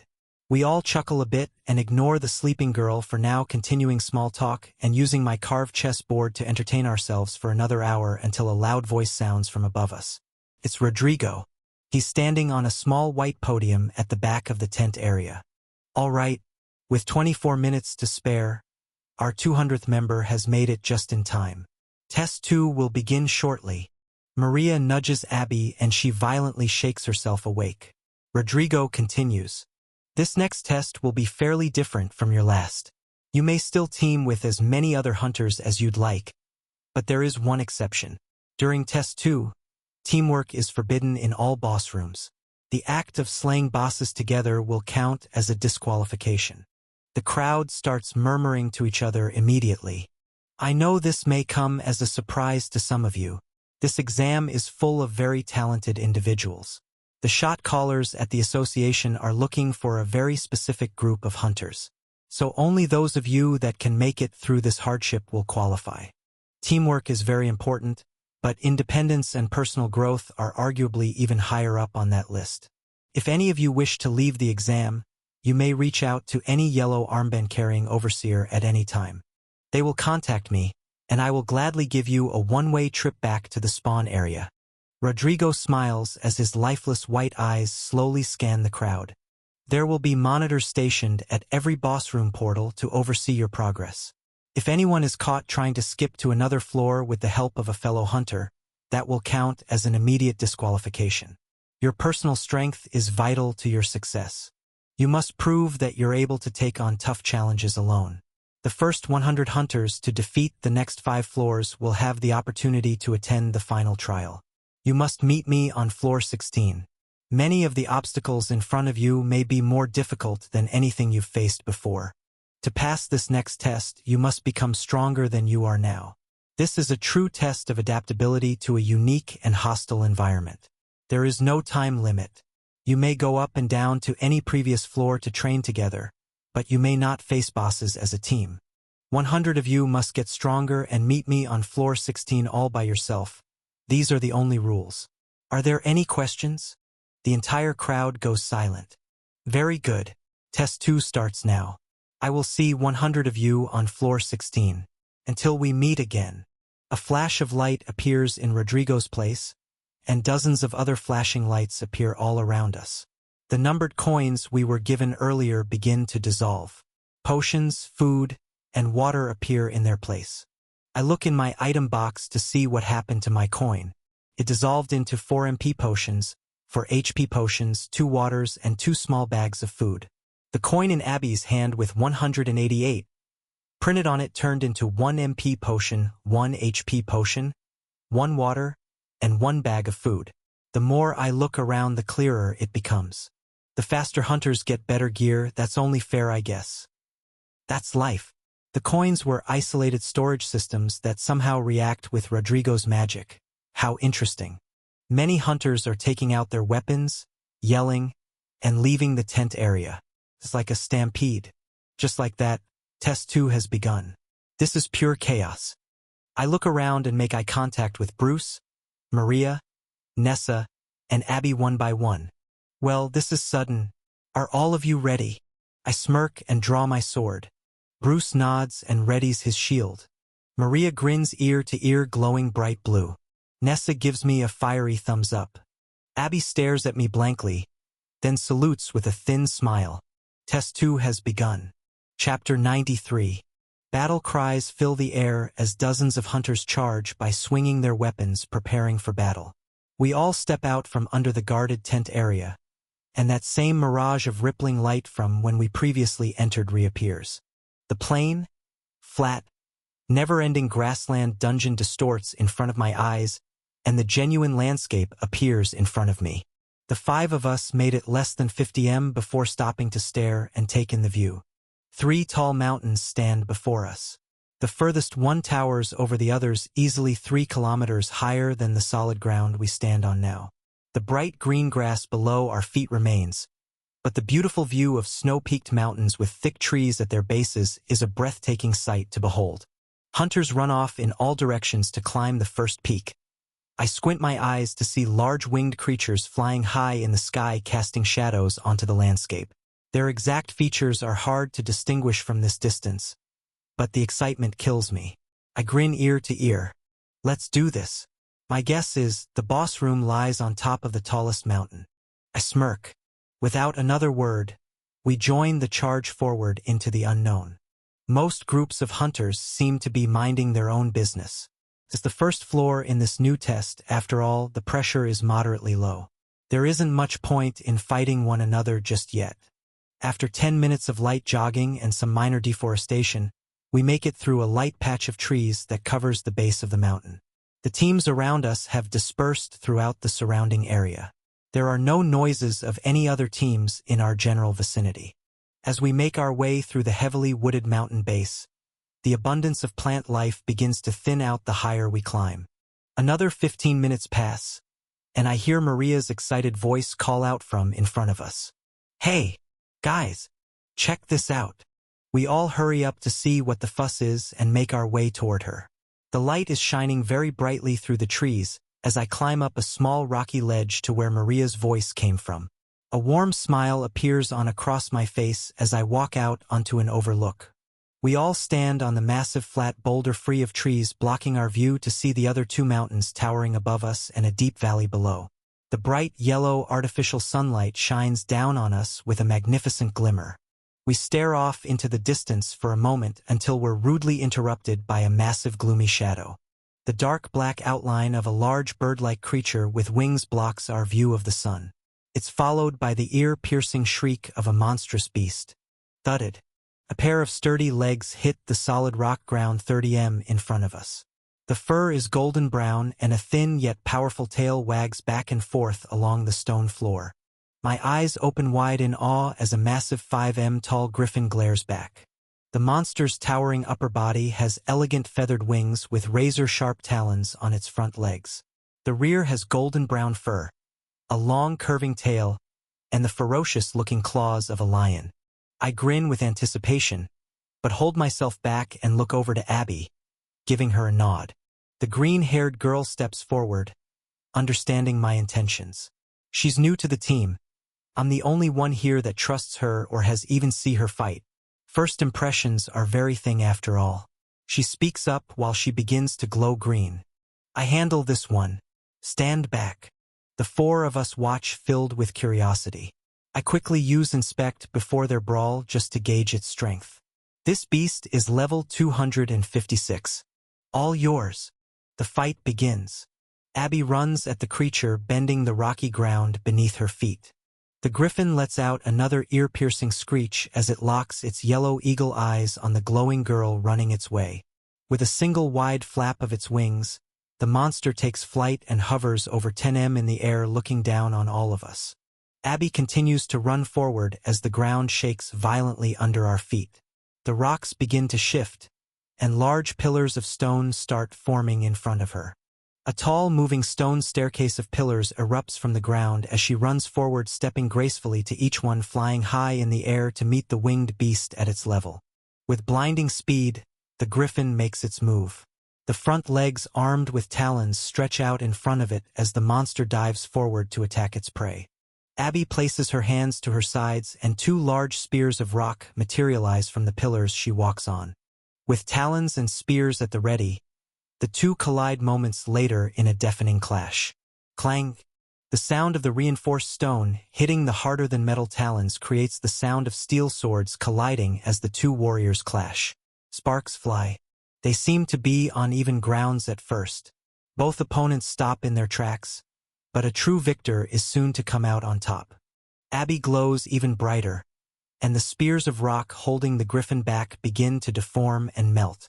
The monster pushes forward, but I see a smirk appear on her face. The rock around the griffin's talons reforms into a massive rectangular block of stone, locking the beast's front legs together in midair. In the confusion, the monster shrieks and flails its front legs about. Abby continues to form more spears of stone from the pillars below, throwing two straight at the beast's left wing while it's distracted. A gruesome ripping sound can be heard from below as the elegant beast falls to the rocky floor with two large holes in its wing. Abby follows, shifting the rock beneath her to step down with ease, facing the monster right in front of us yet again. The griffin begins to glow with a faint yellow light and its eyes glimmer sharply. I sense something's off, but Abby doesn't seem to waver. The beast runs at her with its wings folded to its sides. Its sharp beak and focused gaze come hurtling at the green glowing girl. Clang crack. Abby attempts to block its charge with a wall of stone. The sharp beak of the massive creature pierces through with incredible newfound strength. I watch the monster land a direct hit to the center of Abby's body, leaving her bloodied but not broken just yet. She takes the hit and grabs the griffin's beak with both hands. While glowing even brighter and spitting out a mouthful of blood, 6 large spears begin to form beneath both Abby and the beast. Shingig, the enormous half-bird, half-lion, cries as its body goes limp from being skewered in all directions. Humongous pillars of jagged rock lift the monster into the air as Abby lets out a sigh of relief and turns to us. So, Did I make the cut? I smirk and nod while looking at the others. Maria watches with her arms crossed and one eyebrow raised. Nessa grins wide, and Bruce leans on his shield holding a big thumbs up, replying to her. I'd say so. Not too bad. She walks back over to us as the rocks behind her sink back to the ground, lowering the dissolving griffin's body. Good. You're up next. I watch from a distance with a satisfied look as the four of them examine the fallen creature's body before it disappears back into the dungeon. They look like they'll get along. All right, glad we settled that. Let's keep it moving. We set off down towards the next mountain. This first climb was easy, we didn't even have to scale the whole peak. This next mountain looks a bit more troubling. The trees are thicker and we'll have to walk right over its peak to get to the last one. Trying to walk around would take much longer than necessary. I activate enemy detection, but it doesn't help much here. Sure, we can avoid some opponents if need be, but I can't tell hunters from monsters anymore. Everything in this dungeon is above level 250. One mountain down, 2 more to go. Chapter 94. The 5 of us make our way down and around the first mountain with ease. As we make our way through the rocks and trees to climb atop the second peak, griffins soar above our heads, screeching and diving below, attacking teams seemingly at random. The trees at the base of this second mountain are considerably darker green and much thicker. Both Maria and I swap places up front, using ice and fire to shatter and burn a path upwards. Although I love burning all kinds of things to the ground, I much prefer monsters to shrubbery. Maria, on the other hand, looks like she's having the time of her life. I let her excitedly lead the way as I point out subtle directional changes to avoid any groups of hunters or monsters on the ground level. Abby glows light green, healing her wounds from earlier as Nessa and Bruce take the rear, chuckling about something. I'm not sure what it is in particular. After a solid 30 minutes of upward climbing on Maria's fragmented trail of ice, we encounter an opponent that's impossible to avoid. A griffin of similar stature to the last one comes down the mountain at an incredible pace. The beast is silently soaring towards us just above the tree line with a look of determination in its sharp eagle eyes. A light yellow aura covers its entire body. Maria notices it first. Heads up. This one's mine. She turns to me with a smirk while glowing blue creating a winding staircase of ice. All the trees in her path freeze completely solid, creating the base for her structure on an upward climb. The griffin's front talons shine in the yellow dungeon's sunlight as the beast dive bombs our group with Maria as its main target. She shines bright while throwing herself at the monster. Her sword is drawn and she's ready for a fight.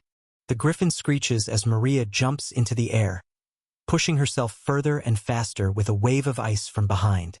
Shingig.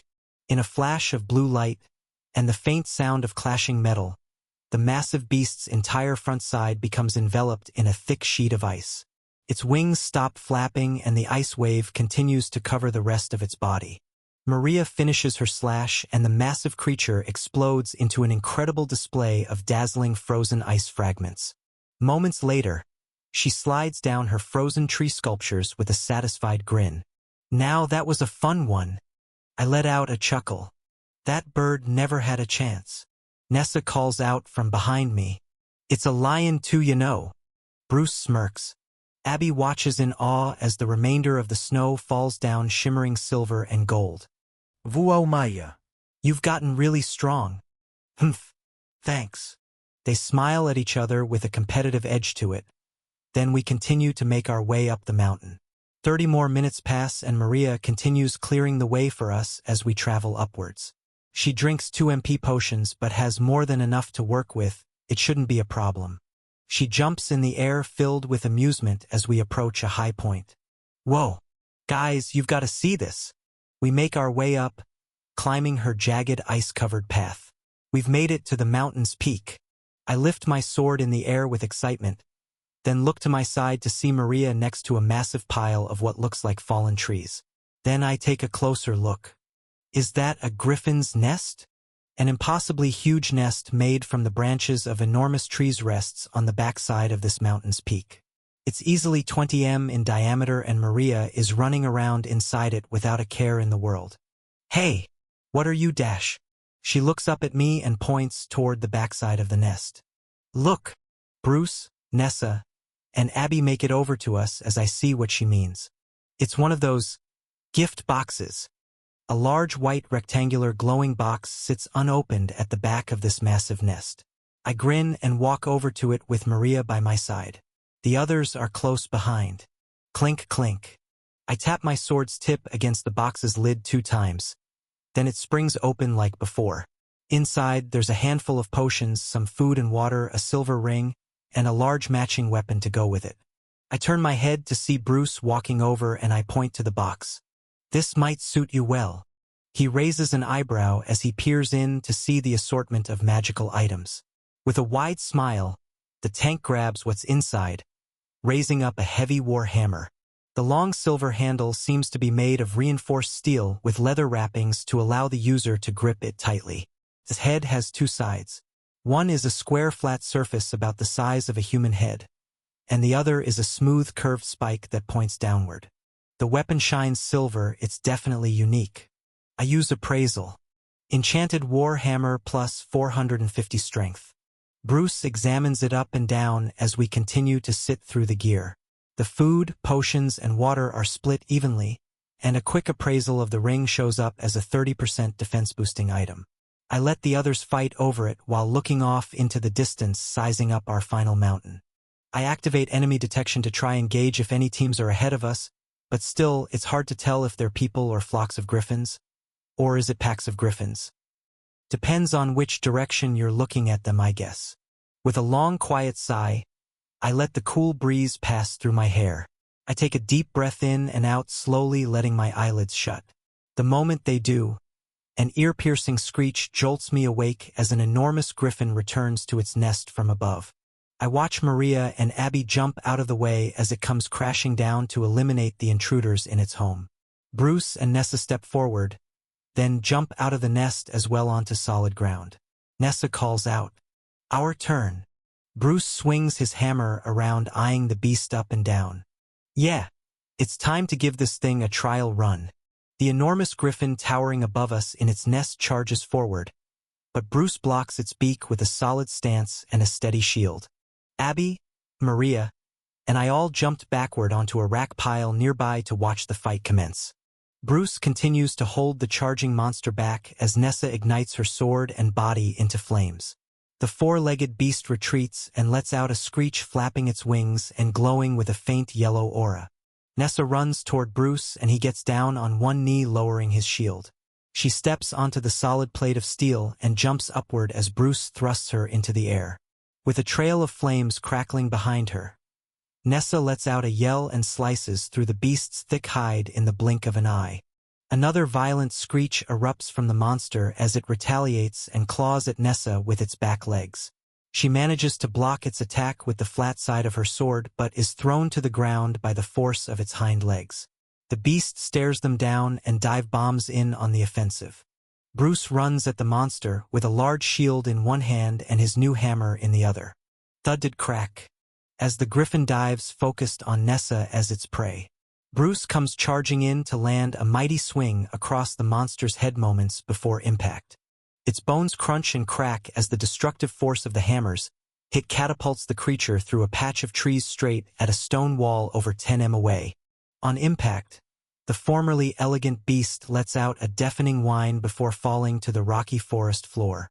Nessa darts over to the fallen monster, stabbing it through the neck, igniting it in flames, and turning the beast into a pile of ash. She points her flaming sword in the air to announce victory as Bruce lets his hammer hit the ground with a thud while leaning on the handle. I walk over with the others following close behind, clapping my hands slowly. "Good fight. That hammer really does suit you well. You got that right, we've all taken a crack at these griffins. This just leaves you, Jay." I nod and turn toward the final mountain ahead. Yeah, to be honest, I'd rather just jump straight to the boss. Chapter 95. We make our way down toward the final mountain. Maria continues to lead the way, freezing the forest solid while Bruce happily smashes the fragile ice sculptures to bits. It's a waste of energy in my opinion, but they both seem to be enjoying themselves. Abby, Nessa, and I take the rear. Abby speaks up. "You know, I really didn't expect to see you here. It feels like just yesterday I forced you through those E-class dungeons. She lets out a laugh. I roll my eyes. Hey, I've been training really hard since then. I was equally as surprised to see you here. She looks up at me for a few seconds, then smiles. You look really different, Jay. A lot older.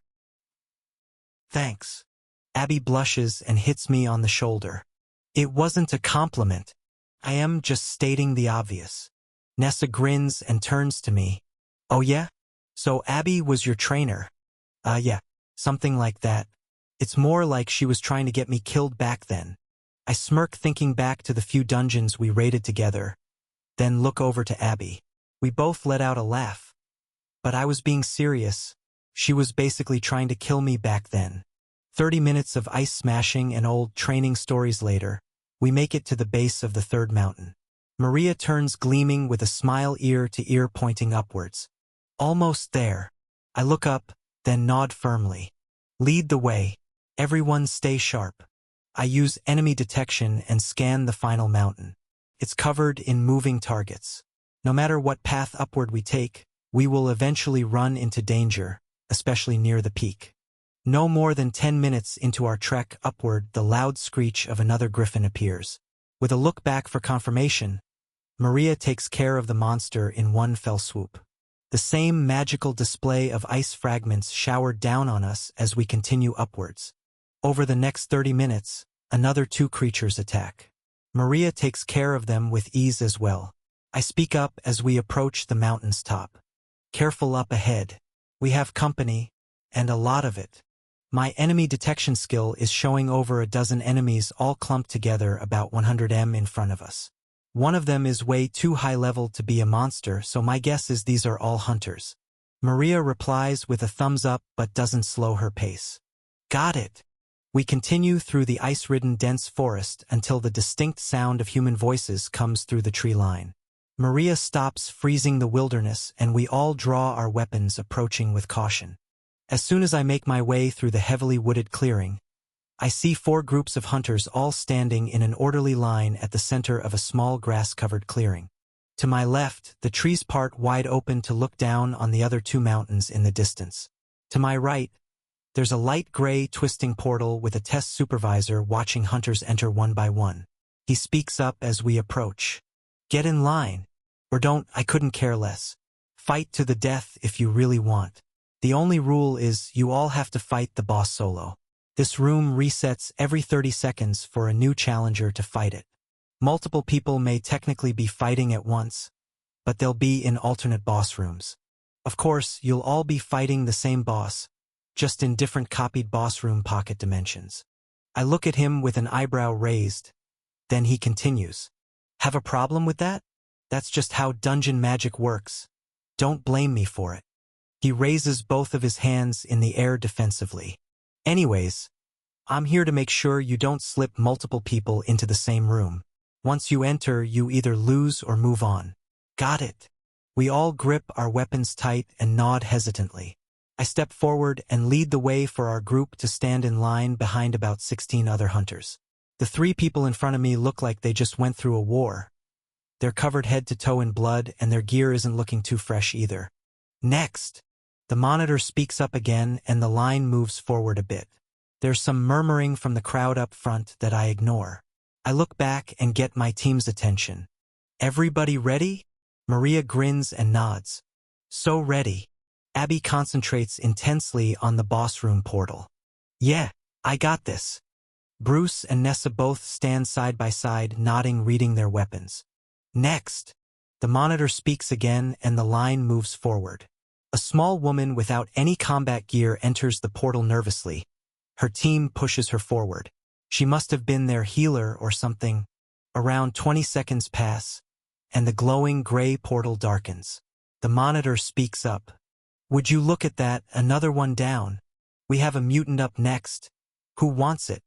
A well-built swordsman steps up with a confident look on his face and walks through. I murmur under my breath. What was that all about?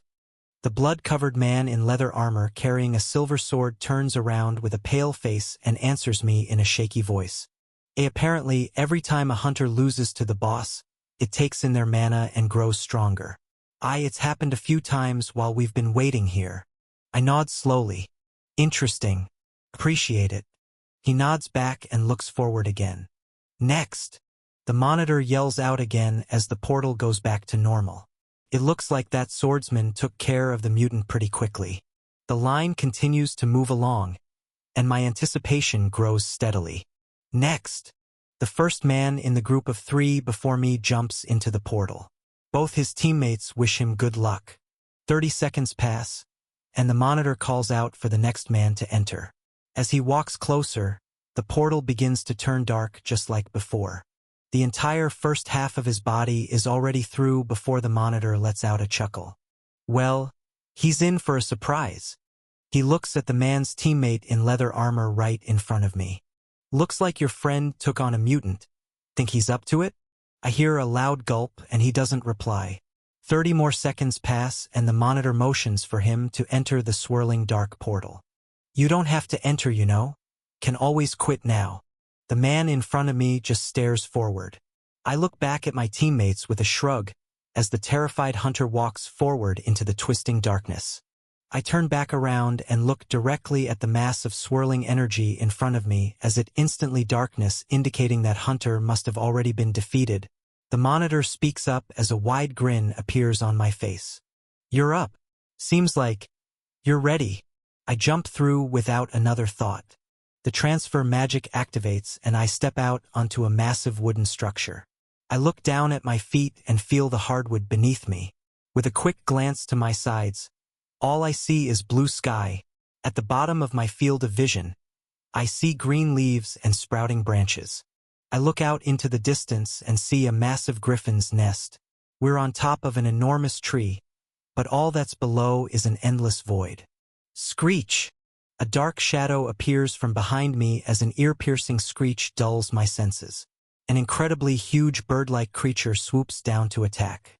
I activate my fire magic, Bloodlust, Berserker, and Intimidation all at once to dart out of the way before meter-long talons glide right by my face.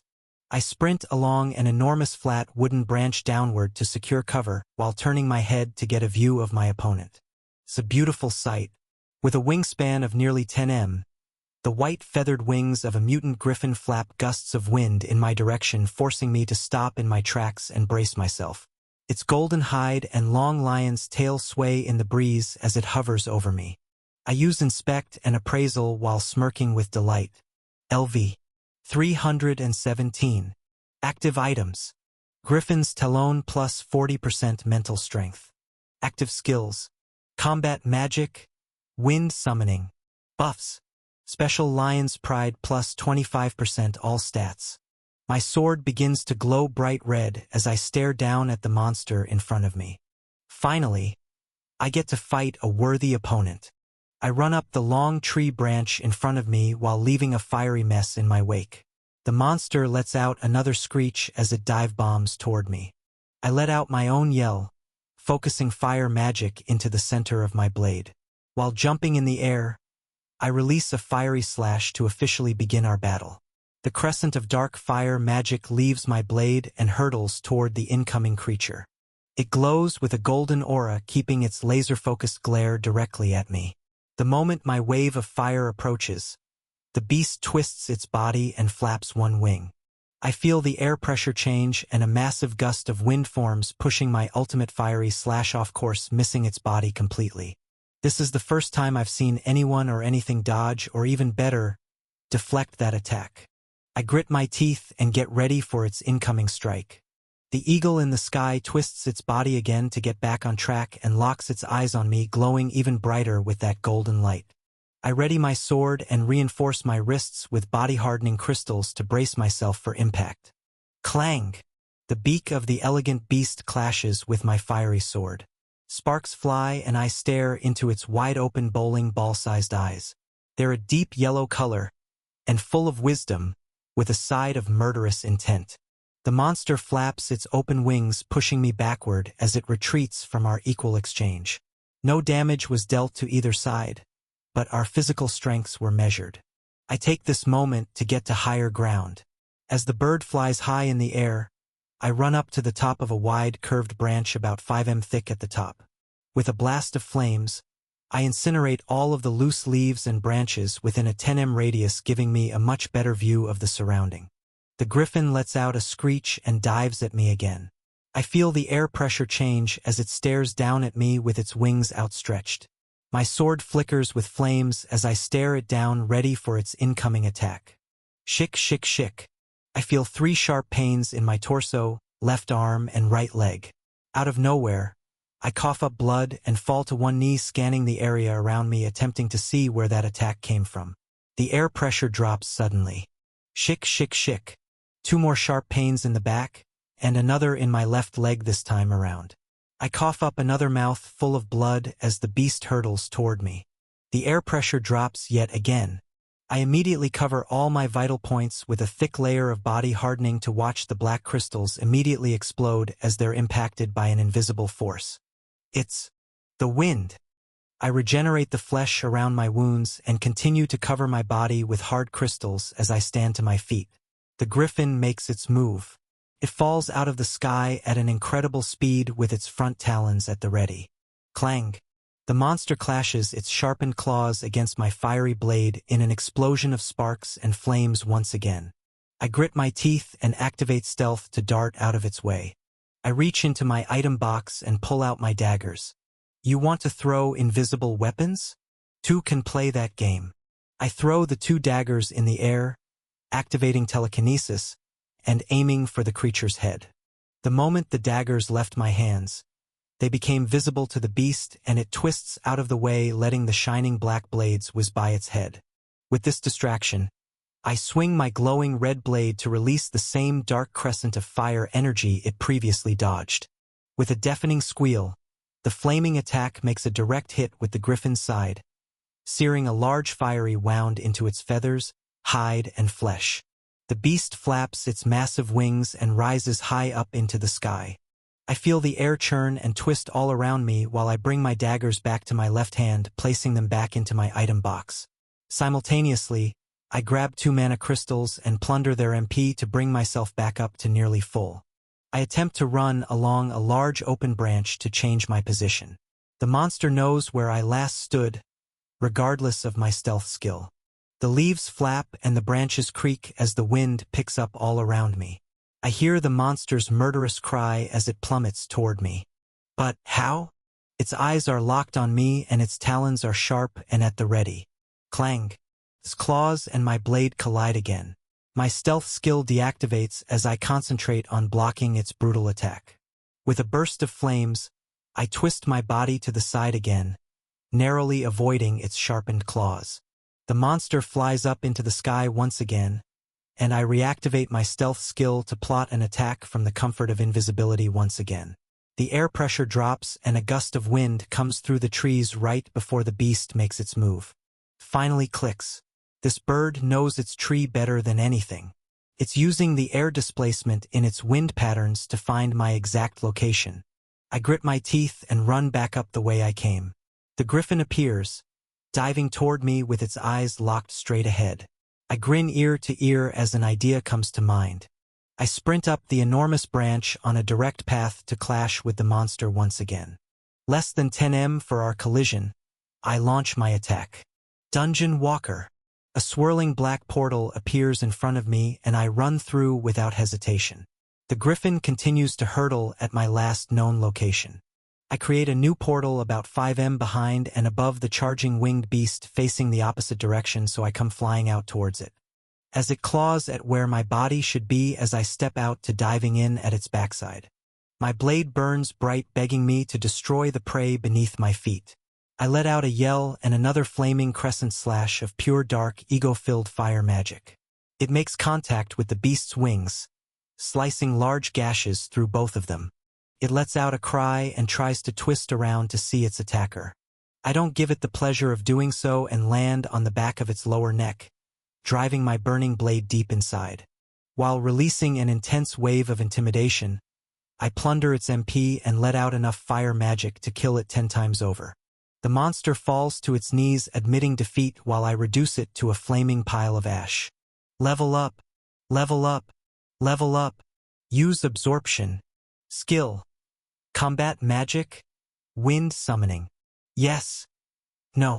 I lift my blade from the defeated monster and choose yes to absorb its skill. The ashes dissolve and it leaves behind a huge mana crystal. I place it in my item storage as the white transfer magic brings me to floor 12. Chapter 96. I look around as the white light from the transfer magic dissipates to find myself standing in a wide-open dirt patch. There are odd hills and valleys as far as the eye can see, but beneath my feet, there's just boring brown dirt. The further I look out into the unfamiliar dungeon, the more the lack of trees and plants irks me. The ground is a little damp, and the sky is blue with white fluffy clouds, but there isn't a single sign of life anywhere. A flash of light appears behind me and Maria comes flying out moments later. You're so lucky, Arg. I turn to her with a smile. What do you mean? She rolls her eyes and sighs. The boss, how was it? A good fight. I smirk and nod. Yeah, I had to get a bit serious. It was a fun one. How about you? Did that mutant give you a run for your money too? Oomph. What? It wasn't that hard, was it? Maria shakes her head. No. That's my point exactly. Right as I was about to enter, the portal returned to normal. You must have taken out the mutant already. I faced the normal boss. One hard hit and it was over. She pouts and crosses her arms playfully. Well, the next mutant is yours. How about that? She grins as a flash of light appears behind us and a green-haired girl appears. Woo! That was a rush. Abby glows green while healing a large gash on her upper thigh with her right hand and drinking an MP potion with her left. I reply as she walks over to us. Oh yeah? How'd you, beat it? There were no rocks or anything. She rolls her eyes. You know I don't need to have stone around me to use my skill. Abby places a hand in the air while glowing even darker green. A small circle of stone begins to form into a long, sharp spear. I raise an eyebrow. Oh, cool.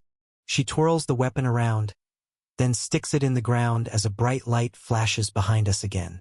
Nessa walks out on fire with her own battle-crazed grin from ear to ear.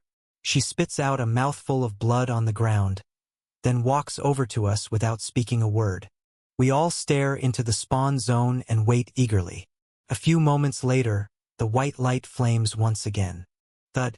A large hammer hits the dirt ground with a thud as Bruce appears in front of us with his own toothy grin. That bird for brains never stood a chance. He swings the hammer over his shoulder and walks toward our group. I call out, "We all made it. Let's head out." With unanimous nods of agreement, we all turn and begin the trek into the new dungeon terrain. The soft dirt ground sinks under the weight of my body a few centimeters every time I take a step. It's an odd sensation. The ground feels very unstable under my feet. We walk for about 10 minutes on moderately flat ground until coming across one of the most absurd sights I've seen in a while. We stop in our tracks as I peer over the edge of a long, twisting ravine. The ground is split in two, divided by a narrow hole about 10 m deep that twists and turns as far as the eye can see. It looks like something long and cylindrical was dragged through the dirt for kilometers. I look to Maria and give her a nod. She jumps forward and begins glowing bright blue to create a bridge of ice for us to cross. One by one, we cross the mysterious hole and continue our journey. Another 15 minutes of walking go by and we come across an enormous mound of dirt piled up over 30 m high into the sky. It looks like an artificially crafted hill. Right behind it, there is a similar ravine. I scratch my chin with curiosity. What is going on here? Maria creates another bridge of ice and we cross one by one, each peering into the ominous depths below. The moment I step back onto solid ground again, I feel movement beneath my feet. The ground is shifting ever so slightly. It's not rumbling, it's more like churning. I turn my head back and forth, but there's nothing in sight.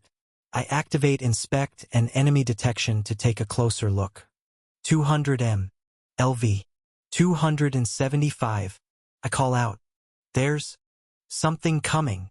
I ignite my sword and continue to look around, but all I see is flat ground.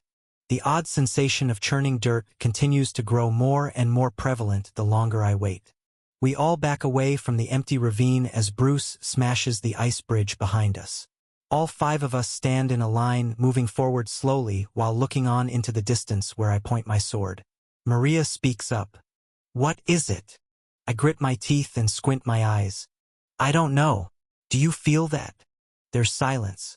Abby glows light green, then replies. I feel it. The ground. It's moving. Yeah. The flames of my sword crackle as I stare out into the open plain of nothingness. I even ignite my body into a ball of fire to activate Berserker and Bloodlust to boost my senses. Still, nothing. 100 LV. 275.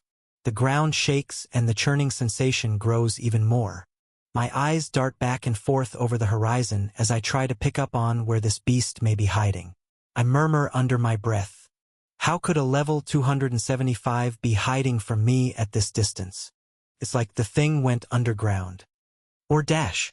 My eyes open wide as I piece together the puzzle staring me straight in the face. 50 LV. 275. I yell out to my teammates. It's underground. The moment these words leave my mouth, there's a massive explosion of dirt less than 40 in front of us. The brown cloud of fresh soil flies high in the air as the monster I tracked all this time erupts from underground where it was hiding. My eyes open wide and I smirk as the flames on my sword crackle in the wind of the debris. Let me handle this one. I want to try out a new move. An enormous worm's head pops out of the ground, showing off 5 rows of razor-sharp teeth in its never-ending abyss of a maw. The monster's purple skin looks alien to the dull brown environment as it lets out a malicious roar. Dirt flies everywhere. My teammates step back and let me handle the beast as instructed. Its body is just under 10 in diameter, and from what I can see, over 50 sticks out of the ground as it points down at me from high up in the air, but I have a feeling it's much longer than that. Its mouth opens up wide, showing every last jagged tooth as it lets out a roar and dives down at me. Its long body continues to come out from hiding underground as it dives down with its humongous open death trap of a jaw. I take both of my hands and grip the handle of my sword tight, focusing a large amount of MP into the core of my blade. It reacts instantly and begins to glow red. I smirk, realizing this is the first time it's changed colors on my direct command. With a deep breath, closed eyes, and a focused mind, I let the fire magic build up in my blade as the purple monster plummets toward me. I tilt my head upward and open my eyes while activating my new skill. Wind Summoning. With an upward swing of my blade, I let the dark crescent of fire energy leave my sword encapsulated by a layer of refined wind energy. As the attack leaves my glowing sword, the wind surrounding it pushes my fiery attack upwards with blinding speed and precision. The excess air pushes my flames to ignite even brighter, growing the flying crescent of fire into a dazzling display of bright red light in the sky. The mass of energy collides head-on with the incoming monster, and it's split clean in two. Without an ounce of resistance, the fiery attack slices the jagged maw of the beast clean in half. It follows through, cleanly cutting the monster all the way in half the long way through. I control my wind summoning magic to keep the fatal strike on track as it makes its way all the way to the monster's tail, then deep underground. With a massive explosion of dirt and fire, the two monster halves fall to opposite sides of the newly formed crater in the ground before us. I stand up tall, deactivating all my skills and admiring my work. What was that? I hear Abby yell out from behind me as the rest of the group comes running over. I grin and turn to meet their surprised faces. As I said before, I just wanted to test out a new move. Abby replies, a new move? That was literally the definition of overkill. That was dash. Maria interjects. That was so cool. We all go silent for a second. Then Maria and I burst out in laughter. Yeah, it was really cool, wasn't it? I wasn't sure if it would go all the way through. But it did. Abby stares at me wide-eyed. But you just how dash? Nessa pats her on the shoulder as Maria and I keep laughing and pointing at the burning remains of the massive purple behemoth. Just go with it. Nessa sighs and continues. These two are, for a lack of better words, insane. Well, insanely strong. You'll get used to it. Abby nods slowly while staring at the dissolving creature. I guess I will. Chapter 97. As the giant purple worm disappears, two shiny items drop from its corpse. I use appraisal as I pick up the large mana crystal and a round white orb. It's slightly purple tinted, similar to the monster's skin color. Purple worm's pearl. There's no info on this thing. It lets off a light hum. The orb is no more than 1 kilogram and rests firmly in the palm of my hand. I toss it up and down a few times before shrugging and throwing it into my item storage with the mana crystal. Everyone else in the group catches up and we continue to roam the flat dirt wasteland of a dungeon. Over the next half an hour, we trek straight forward and run into 2 more giant worms. I let Maria handle the next one. In one long, continuous slash, she's able to freeze the front half of its body, taking out the beast in a single hit. Nessa, Abby, and Bruce take on the next attacker. As the monster erupts from the ground, Abby skewers it in place with 8 massive razor-sharp cones of dirt and rock. Nessa bursts into flames and slices the worm's front side wide open, forcing it to squirm and squeal in agony. Bruce follows at the rear, with an onslaught of hammer hits leaving the beast's jaw unable to function. With a series of fiery slashes and jagged rock stabbings, the monster is defeated with ease. Abby speaks up with a wide grin after the creature disappears. I gained 2 whole levels from that. Nessa nods in agreement. Yeah, I gained 2 as well. Bruce nods happily. I gained 1 myself. He looks over to me. Us 3 should handle the worms for now. I assume you and Maria aren't leveling up at all here. You're right, we'll step back. You 3 need the levels more than us. We all agree and continue forward. Over the next hour and a half, the 3 of them improve tremendously. They fight for worms together, then 3 more individually. I use inspect and monitor each of their progress closely. Bruce uses 2 MP potions in total while making it to level 276 over the next couple of battles. He comes up with a new move using the sharp end of his hammer to rip the monster apart in just a few hits. Nessa consumes 3 MP potions and makes it up to level 274.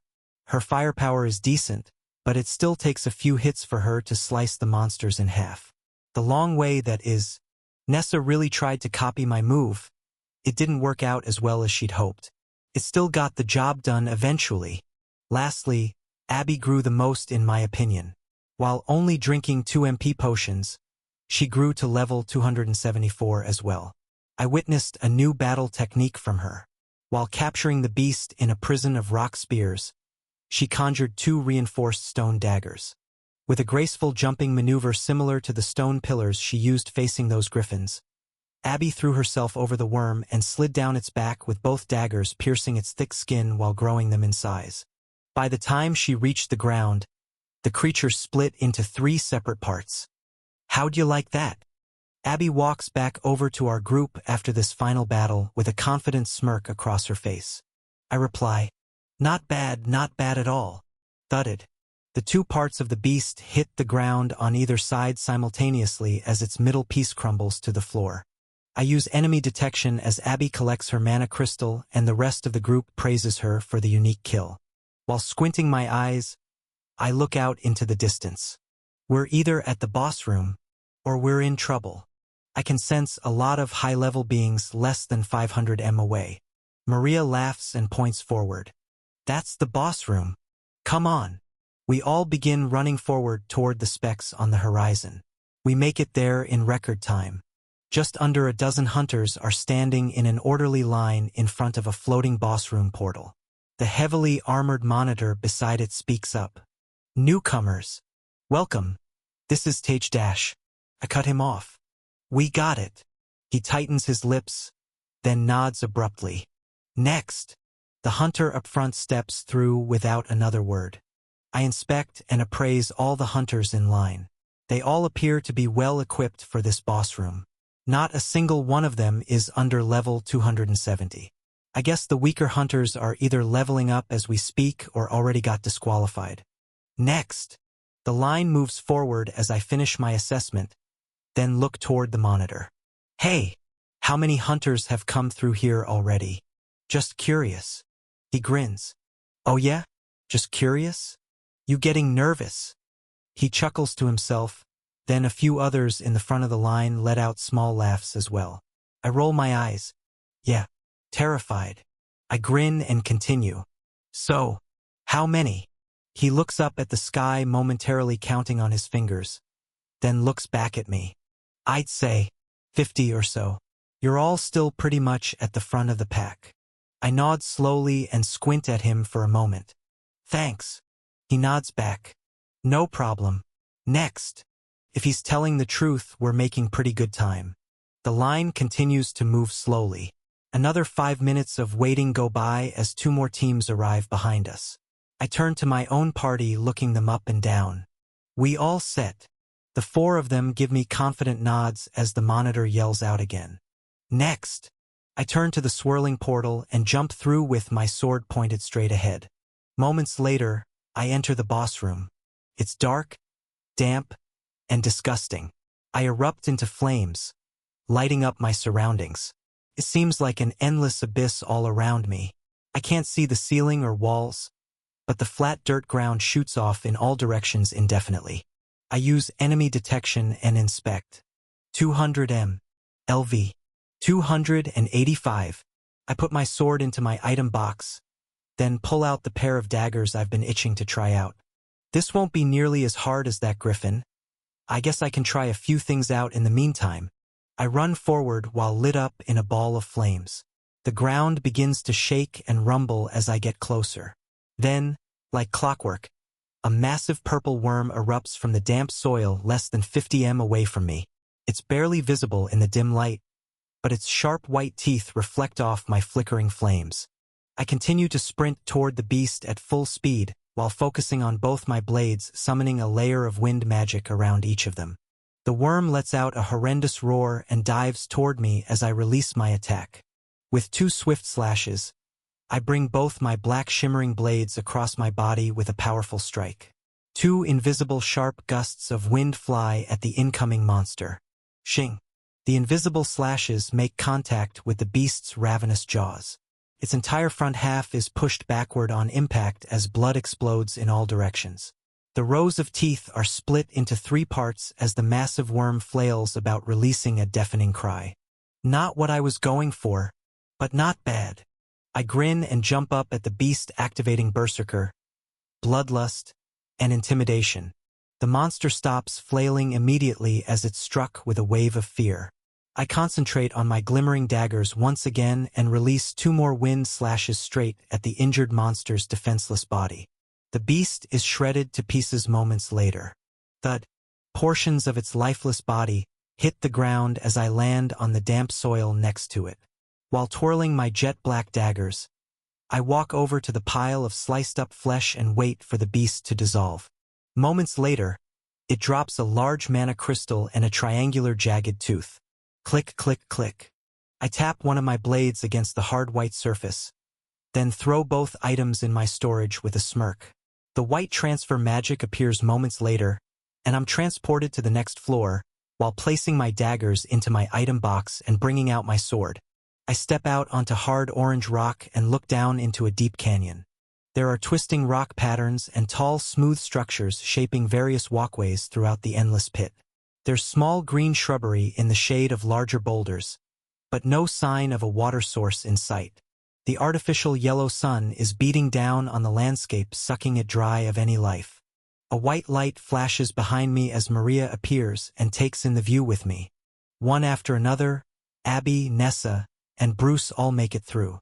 I smile and confidently nod, then point down into the canyon leading to the backside of the dungeon. Onwards. Our trek begins. We take a long winding path deep into the canyon. I use enemy detection and discover most of the creatures around here travel alone. They're pretty high level, but nothing we can't handle. After 20 minutes of walking, the 5 of us make it to a portion of the trail that branches out into an open field with more shrubbery than any other place in the canyon. It's still rather desolate, but the bright shades of green are calming on the eyes after walking in the sun for a while. There are 2 massive boulders at the back of the clearing. There seems to be an unspoken group consensus that we're taking a break here. We stop for a moment to drink water, eat a bit, and account for all our gear and potions. Just to make sure, I do one more sweep of the area with enemy detection. My eyes sharpen and I draw my sword as an entity shows up in my mind's eye. 100 LV. 290. Hey, we can take a break in a second. We have a visitor incoming. I point my blade at one of the two boulders on the edge of the field as it splits in two. A murderous roar comes from behind it as a truly disgusting creature appears. A 6 tall behemoth of a beast stomps out from behind the broken rock. It looks rather humanoid, with light orange skin, long fangs, an ogre's stature, a giant's body, carrying a massive club, and wearing a long necklace with a green gem dangling from it. The monster's arms are hairy and much longer than they should be, reaching down to its overgrown toes. It's well built, but a layer of grime and fat covers up the muscles beneath. An overwhelming smell of body odor and rotting flesh fills the air as the beast approaches. I grit my teeth and run at the beast, coating my blade in a layer of wind magic. Shing. Moments later, I slice clean through the beast's thick neck like butter and turn around. Well, that was easy. A little too easy. The monster's head rolls to the ground by my side. Its beady red eyes and long sharp teeth glare at me even after death. Thud, thud. It begins to stomp its feet. I turn around to watch the beast grow back its head in a matter of seconds, then use appraisal while jumping backward. LV. 290. Active items. Heavy club plus 400 attack. Desert Troll's charm plus 45% mental strength. Active skills. Self-regeneration. We're dealing with a troll. Everybody get back. I erupt into flames while pointing the tip of my blade at the monstrosity as it turns toward me. It's been a while since I fought a monster like you. Chapter 98. The massive troll in front of me lets out a roar as it turns. I fought trolls before, but nothing quite like this. These must be a unique desert variant. And supersized. The beast begins charging at me with flailing limbs and its heavy club showing off a newly grown pair of red eyes and sharpened teeth. With my blade on fire, I activate Bloodlust and Berserker just for good measure while charging right back at it. In 2 clean cuts, I slash a fiery X across the monster's front side, cutting it into 4 pieces. The massive chunks of burning flesh hit the hard orange rock floor with a thud. I watch the remains burn to ash. While deactivating my skills, I turn to my team members. These are going to be a bit tough. We need magic to defeat them, preferably fire. Nessa smirks and raises her sword. Looks like I'm all set then. She lights it on fire. Then Maria speaks up. I fought similar monsters back in basic training. Ice magic works too. It's just not as effective as fire. I nod slowly, then turn to Abby and Bruce. The green-haired girl speaks first. There's a troll dungeon in the capital. I've trained there a few times. Bruce gulps and turns to her. So, how do you beat them? Abby grins. It's pretty simple. Brute force. I open my mouth with a confused look on my face but tighten my lips and hold back as Bruce replies while swinging his hammer around. Oh yeah? So I can just smash him to bits. Abby nods with a light chuckle. Kind of. Once their MP runs out, the regeneration property they possess also loses its effect. The longer we can keep them fighting, the better chance we have of killing these trolls off. They both nod at each other with a serious stare. I smile. Well, looks like the 2 of you have some work to do. The troll dissolves and I pick up the mana crystal it drops. The 5 of us sit around planning our descent into the canyon while enjoying a small break to eat and drink some of our rations. I continuously keep track of our surroundings with enemy detection, but we aren't disturbed at all for over 25 minutes. Eventually, our moment of peace is over, as another impossibly large desert troll stomps into our general vicinity. Maria perks up. Let me take a crack at this one. We all sit back and enjoy the show. Maria glows bright blue as she draws her silver sword at the bellowing giant. The beast readies its club and runs at her. In the blink of an eye, Maria slices the troll's left arm clean off, leaving a large amount of ice residue behind. The severed limb freezes and shatters as it hits the ground. The injured area is another problem entirely though. The flesh around its wound ripples and shakes, regenerating at rapid rates to counteract the ever-so-slowly moving ice magic creeping towards its neck. Maria jumps in for another slash, taking out the monster's right leg and injuring its left. An explosion of ice brings the beast to its knees as it roars and angrily swings its club while trying its best to keep the ice magic at bay. With a precise slash to the neck, and the troll's head falls to the floor. The malleable flesh of its open wounds continues to squirm as it attempts to fight off the magic residue left behind. A few moments later, the tortured creature stops moving and solidifies into a statue of ice. Maria brings her blade down on the beast one last time, shattering it into a million tiny pieces, then turns back to us. Not too hard, but you were right, Jay. This thing did take a few more hits than expected. I cross my arms and nod, then look over to Bruce and Abby. Let's go find you two an opponent. You'll need practice before we make it to the boss room.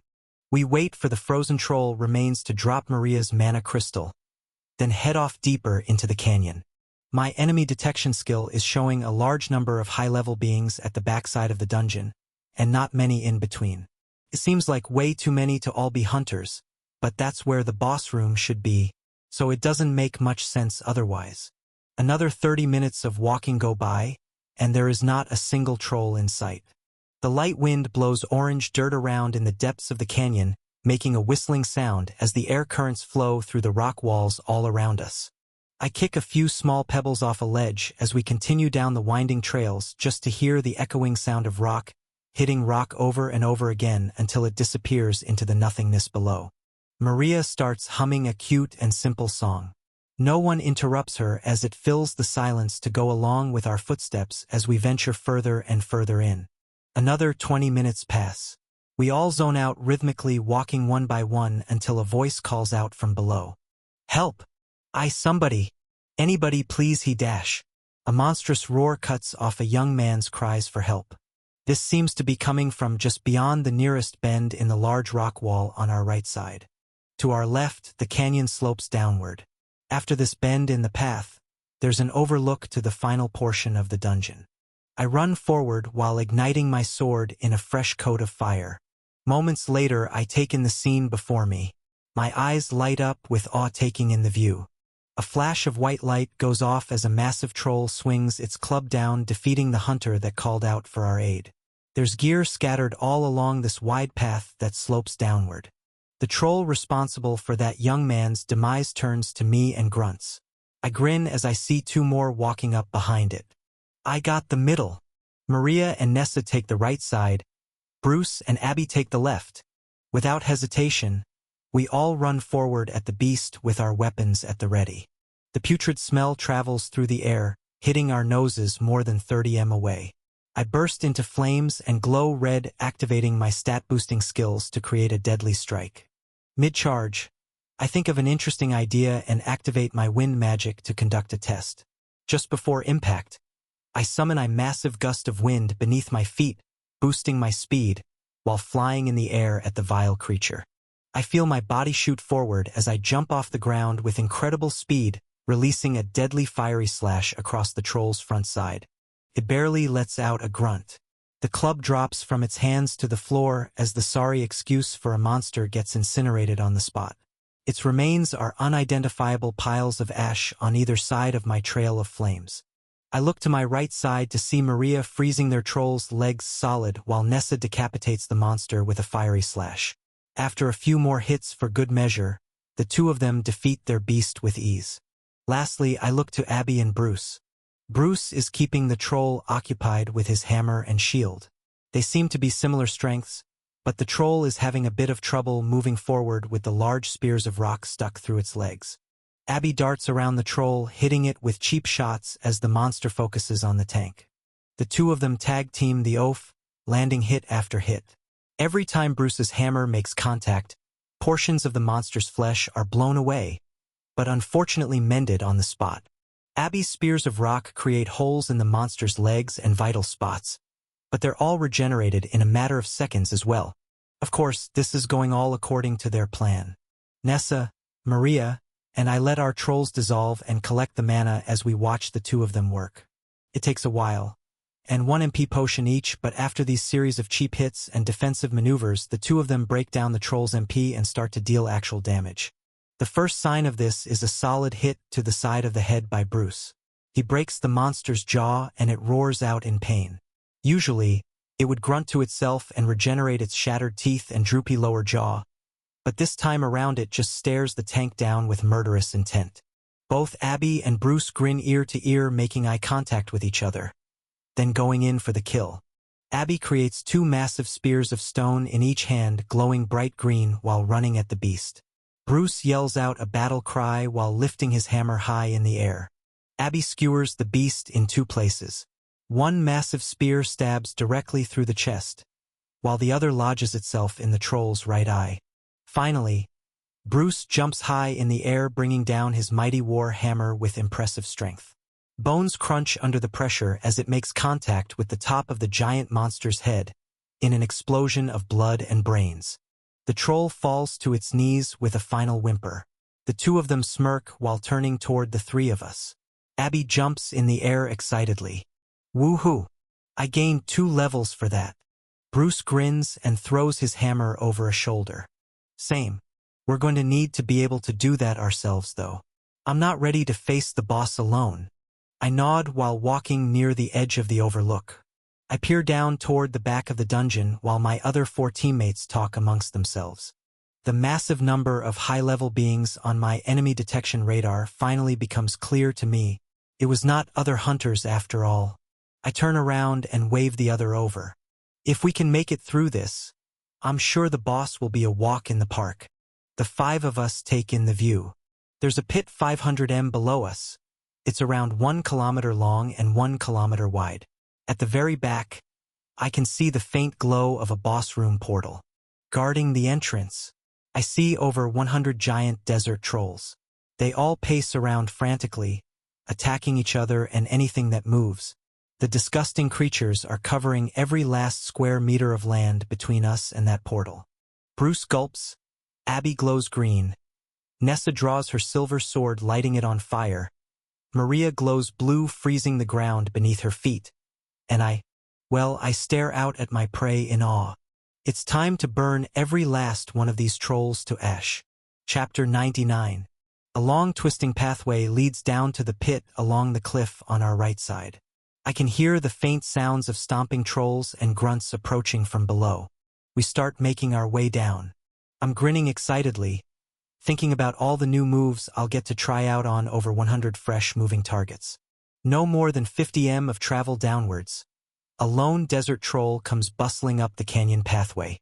In the distance, I can see half a dozen of them slowly making their way up the trail as well. Nessa, Abby, and Bruce. You 3 need to gain some serious levels before reaching the boss. Take care of these monsters. I point my sword down the path, then continue talking. Maria, watch over them until they can handle these wanderers alone. I'll go take out the source of the problem.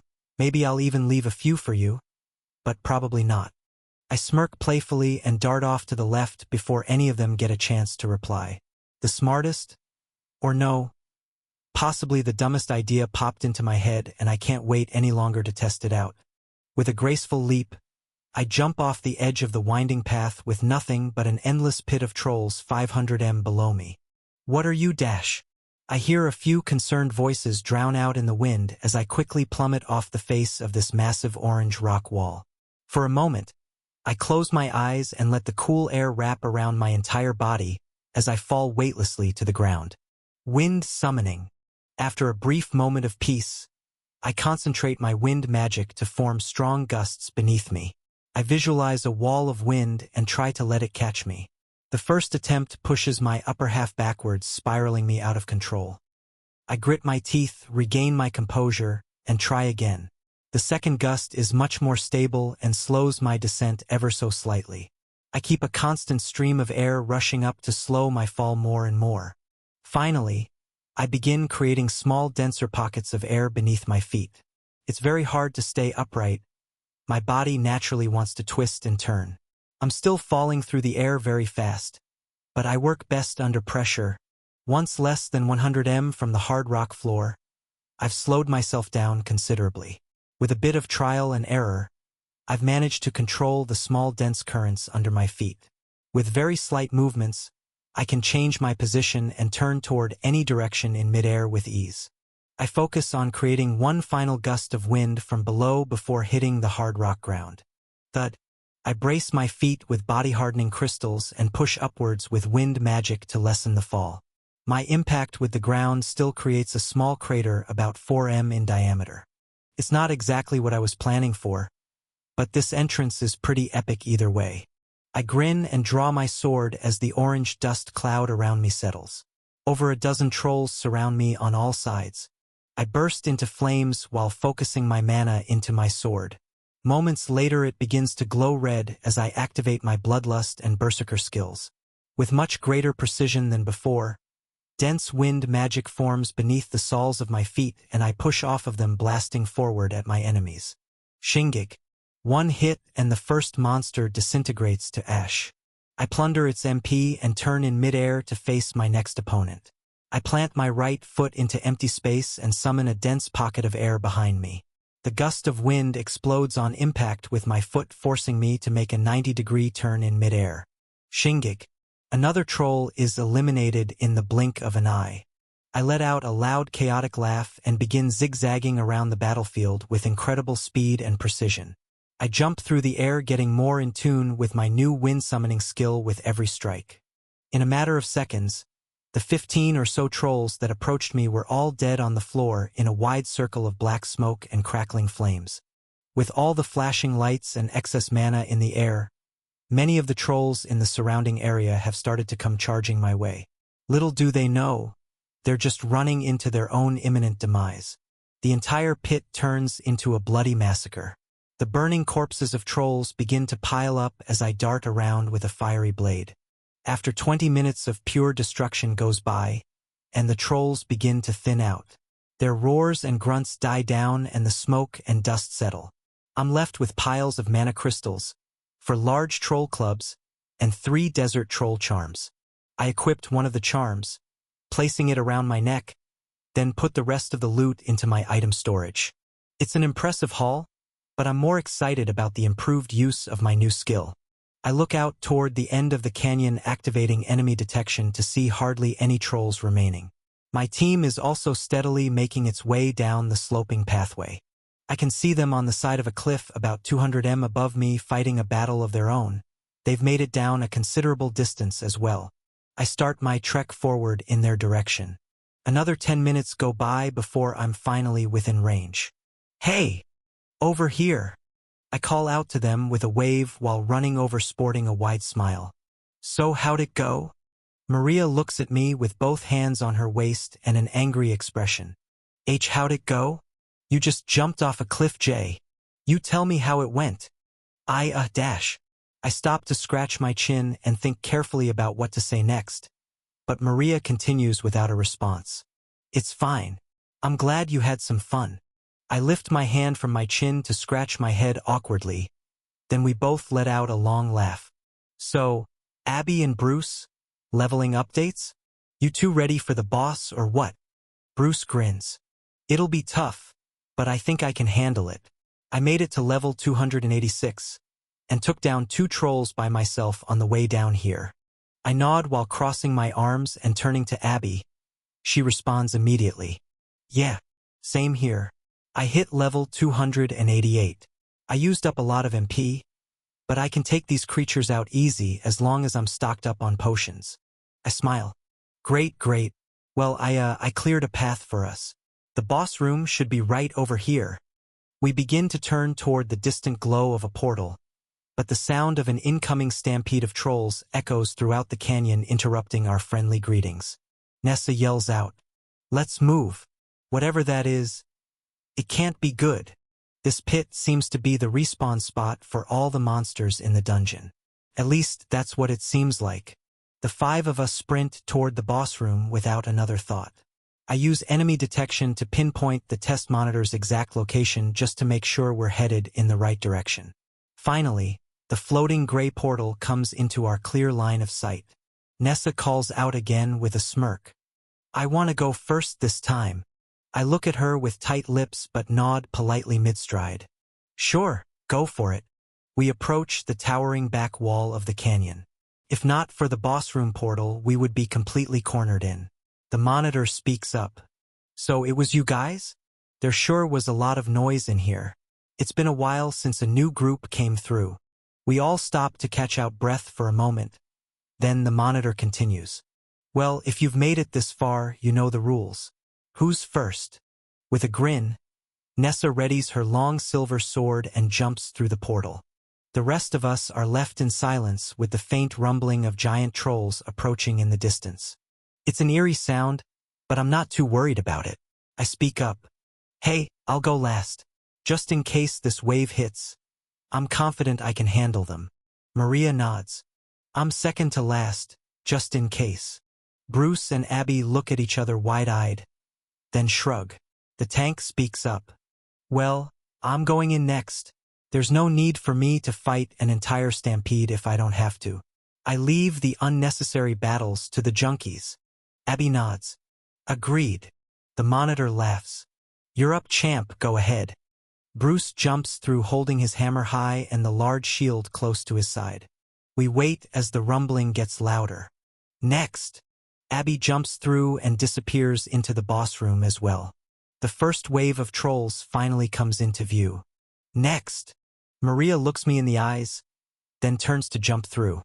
Let's hope this boss is actually hard. I want to have some fun. She disappears into the swirling mass of energy. The stampede is less than 100 m away now. I look over to the test monitor and he rolls his eyes. I know that look, kid. You're going to leave this mess in my hands. I chuckle and throw my hands up in the air, raising my sword with a goofy grin. Sorry.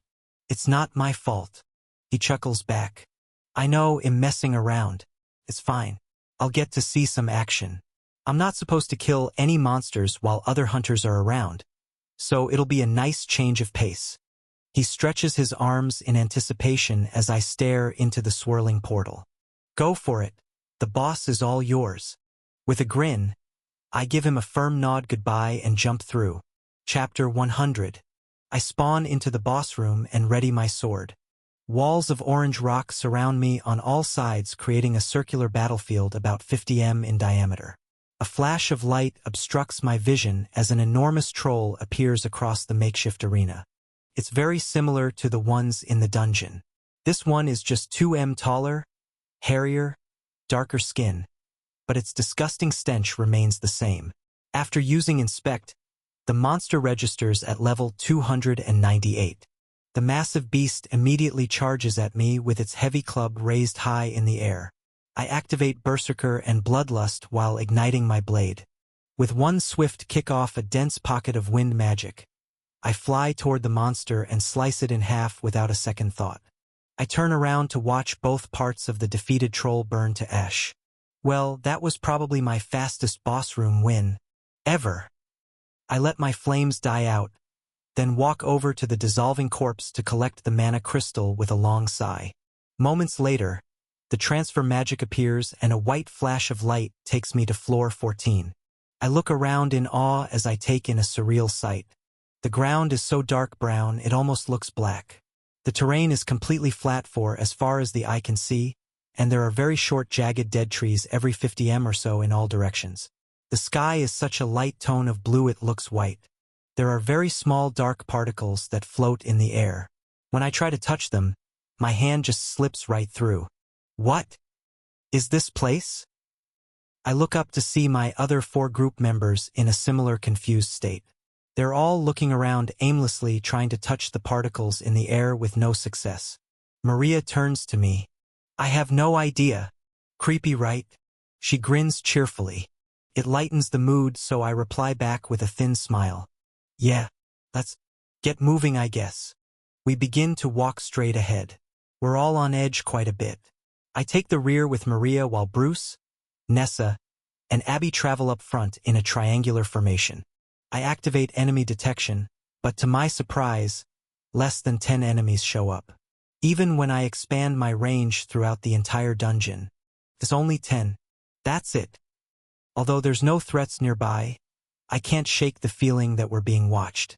It's like there's eyes peering into my soul from just behind my shoulder. Guys, does anyone else feel like there is someone watching us dash? Yes. Abby turns with a crazy look in her eyes. I can't take it anymore. I thought I was going crazy. She starts looking over her shoulder furiously as Bruce and Nessa turn to me as well. The tank speaks up. I feel it too. Eerie, but bearable. Nessa smirks as I see a fire light up in her eyes. Whatever it is, I want to fight it. Maria chuckles. Yeah, I felt it the moment I entered this place.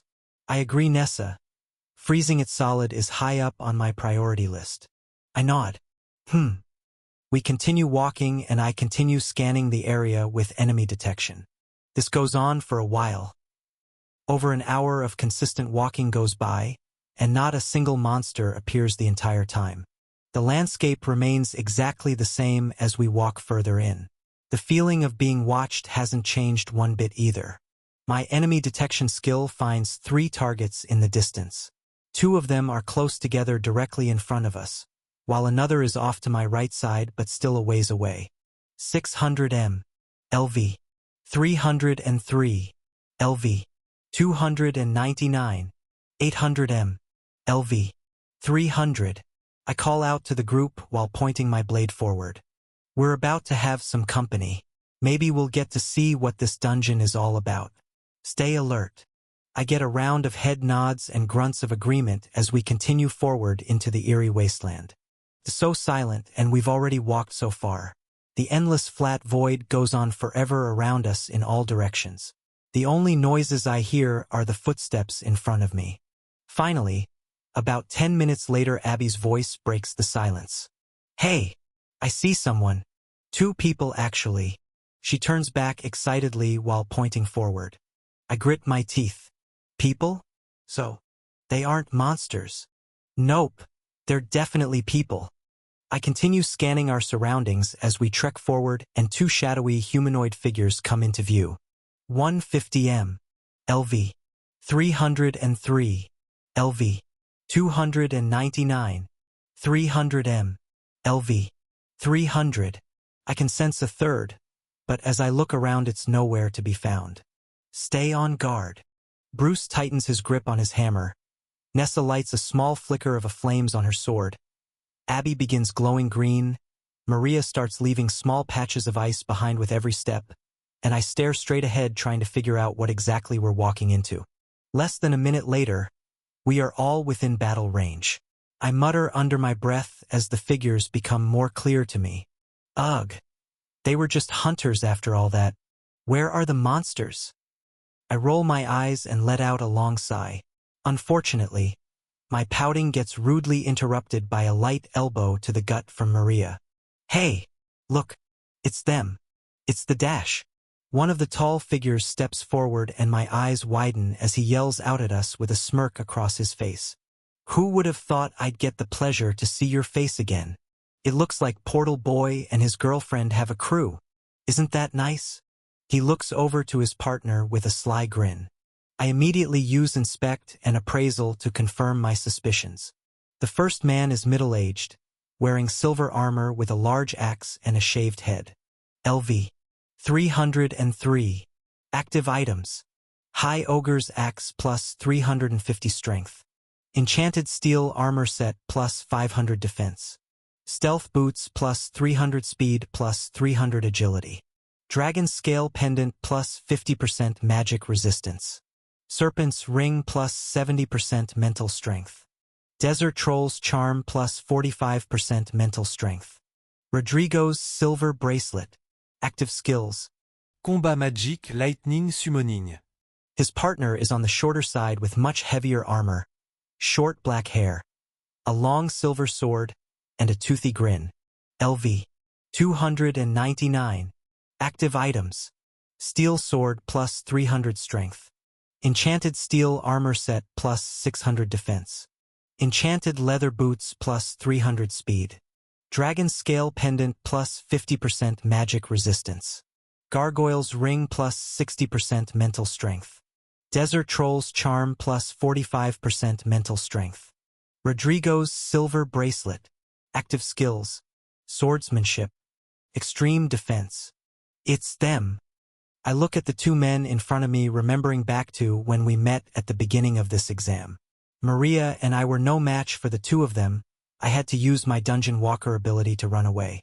I guess that's where I got the nickname Portal Boy. I look at him with a blank, annoyed stare for a moment, then gulp, realizing the seriousness of this situation. Run. Everyone run. We're no match for them. The lightning user stares me in the eyes and lets out a long, bellowing laugh. You got that right, kid. He begins glowing bright yellow. I yell again. Run. I'll hold them off. We'll meet by the boss room. Maria turns to look at me with concern filled her eyes. I ignite myself into a ball of flames, activating Berserker and Bloodlust before replying. Trust me. I can handle them. She nods, then darts away, calling out to the others. This way. Jay can do this. Maria forms a massive wall of ice as the lightning user lets out an enormous attack. Arcs of electricity fill the air as her white crystal wall explodes into a million pieces. I give Abby, Nessa, and Bruce a firm nod before the cloud of snow and ice fills our vision. I hear the angry lightning user yell out, "You're running away from us again? You cowards!" I run in between the two of them and my escaping teammates before I reply. Don't worry. I won't miss out on the fun this time around. The snow cloud settles, leaving me face to face with the two overpowered warriors. The last time I faced them, I had much less gear, no bloodlust or wind summoning skills, and had the burden of protecting Maria while I fought. This time I'll get to go all out. I see malicious grins appear on both of their faces as they look me up and down. The swordsman speaks up. I didn't have the pleasure of finishing off your partner last time we met. I guess you'll have to do. His eyes widen with anticipation as he stares at me. The lightning user turns to him, steps back, then crosses his arms. Go for it, Abe, this runt is all yours. I'll only step in if it gets dicey. He does have a few good moves, so be careful. Without another word, the muscular swordsman runs at me with his sword at the ready. I smirk and run back at him. Our battle has already begun. Clang. Our swords collide with the loud sound of metal on metal. He grits his teeth as I push him backward with pure strength alone. After a moment, I summon a dense wall of wind to push my sword forward even further and ignite my flames to burn red hot. Why, you damn arg! Zap.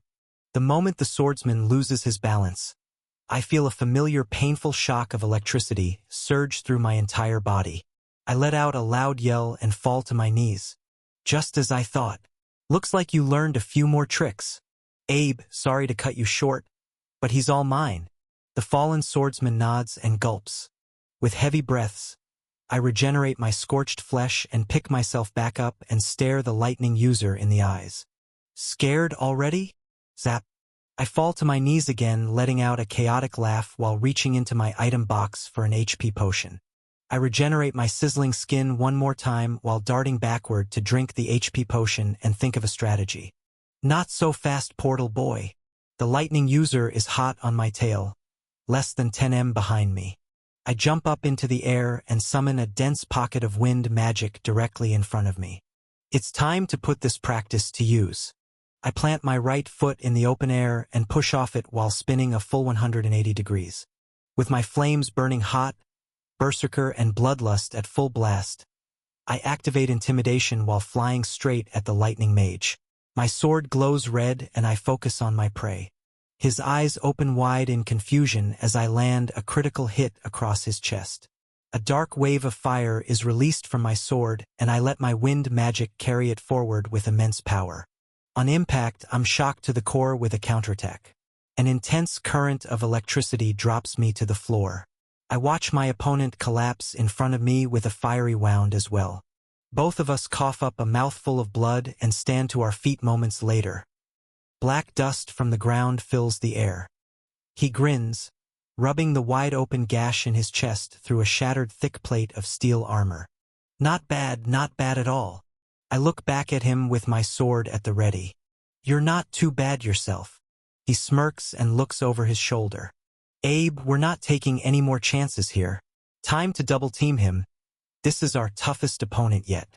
I grit my teeth as the swordsman walks over. Then, I hear footsteps. Very faint, very quick footsteps coming from behind me. I reactivate enemy detection. 10M. LV. 300. I grip my sword even tighter, then duck and swerve out of the way as a cloaked figure jumps over my head with alarming speed. Shing. I watch the mystery man in black slice at the swordsman's neck with a pair of gleaming daggers. A flash of white light fills our battlefield as Abe disappears and the dust settles. The mysterious rogue darts behind the lightning user and readies his blades again. Istare now. He took out that tank of a swordsman in just one hit. The man speaks up in a low, but clear voice. Care to team up? I like your style. The hooded man lifts his head to look me straight in the eyes. I nod at him firmly one time, then point my glowing blade at the lightning user's head. Works for me.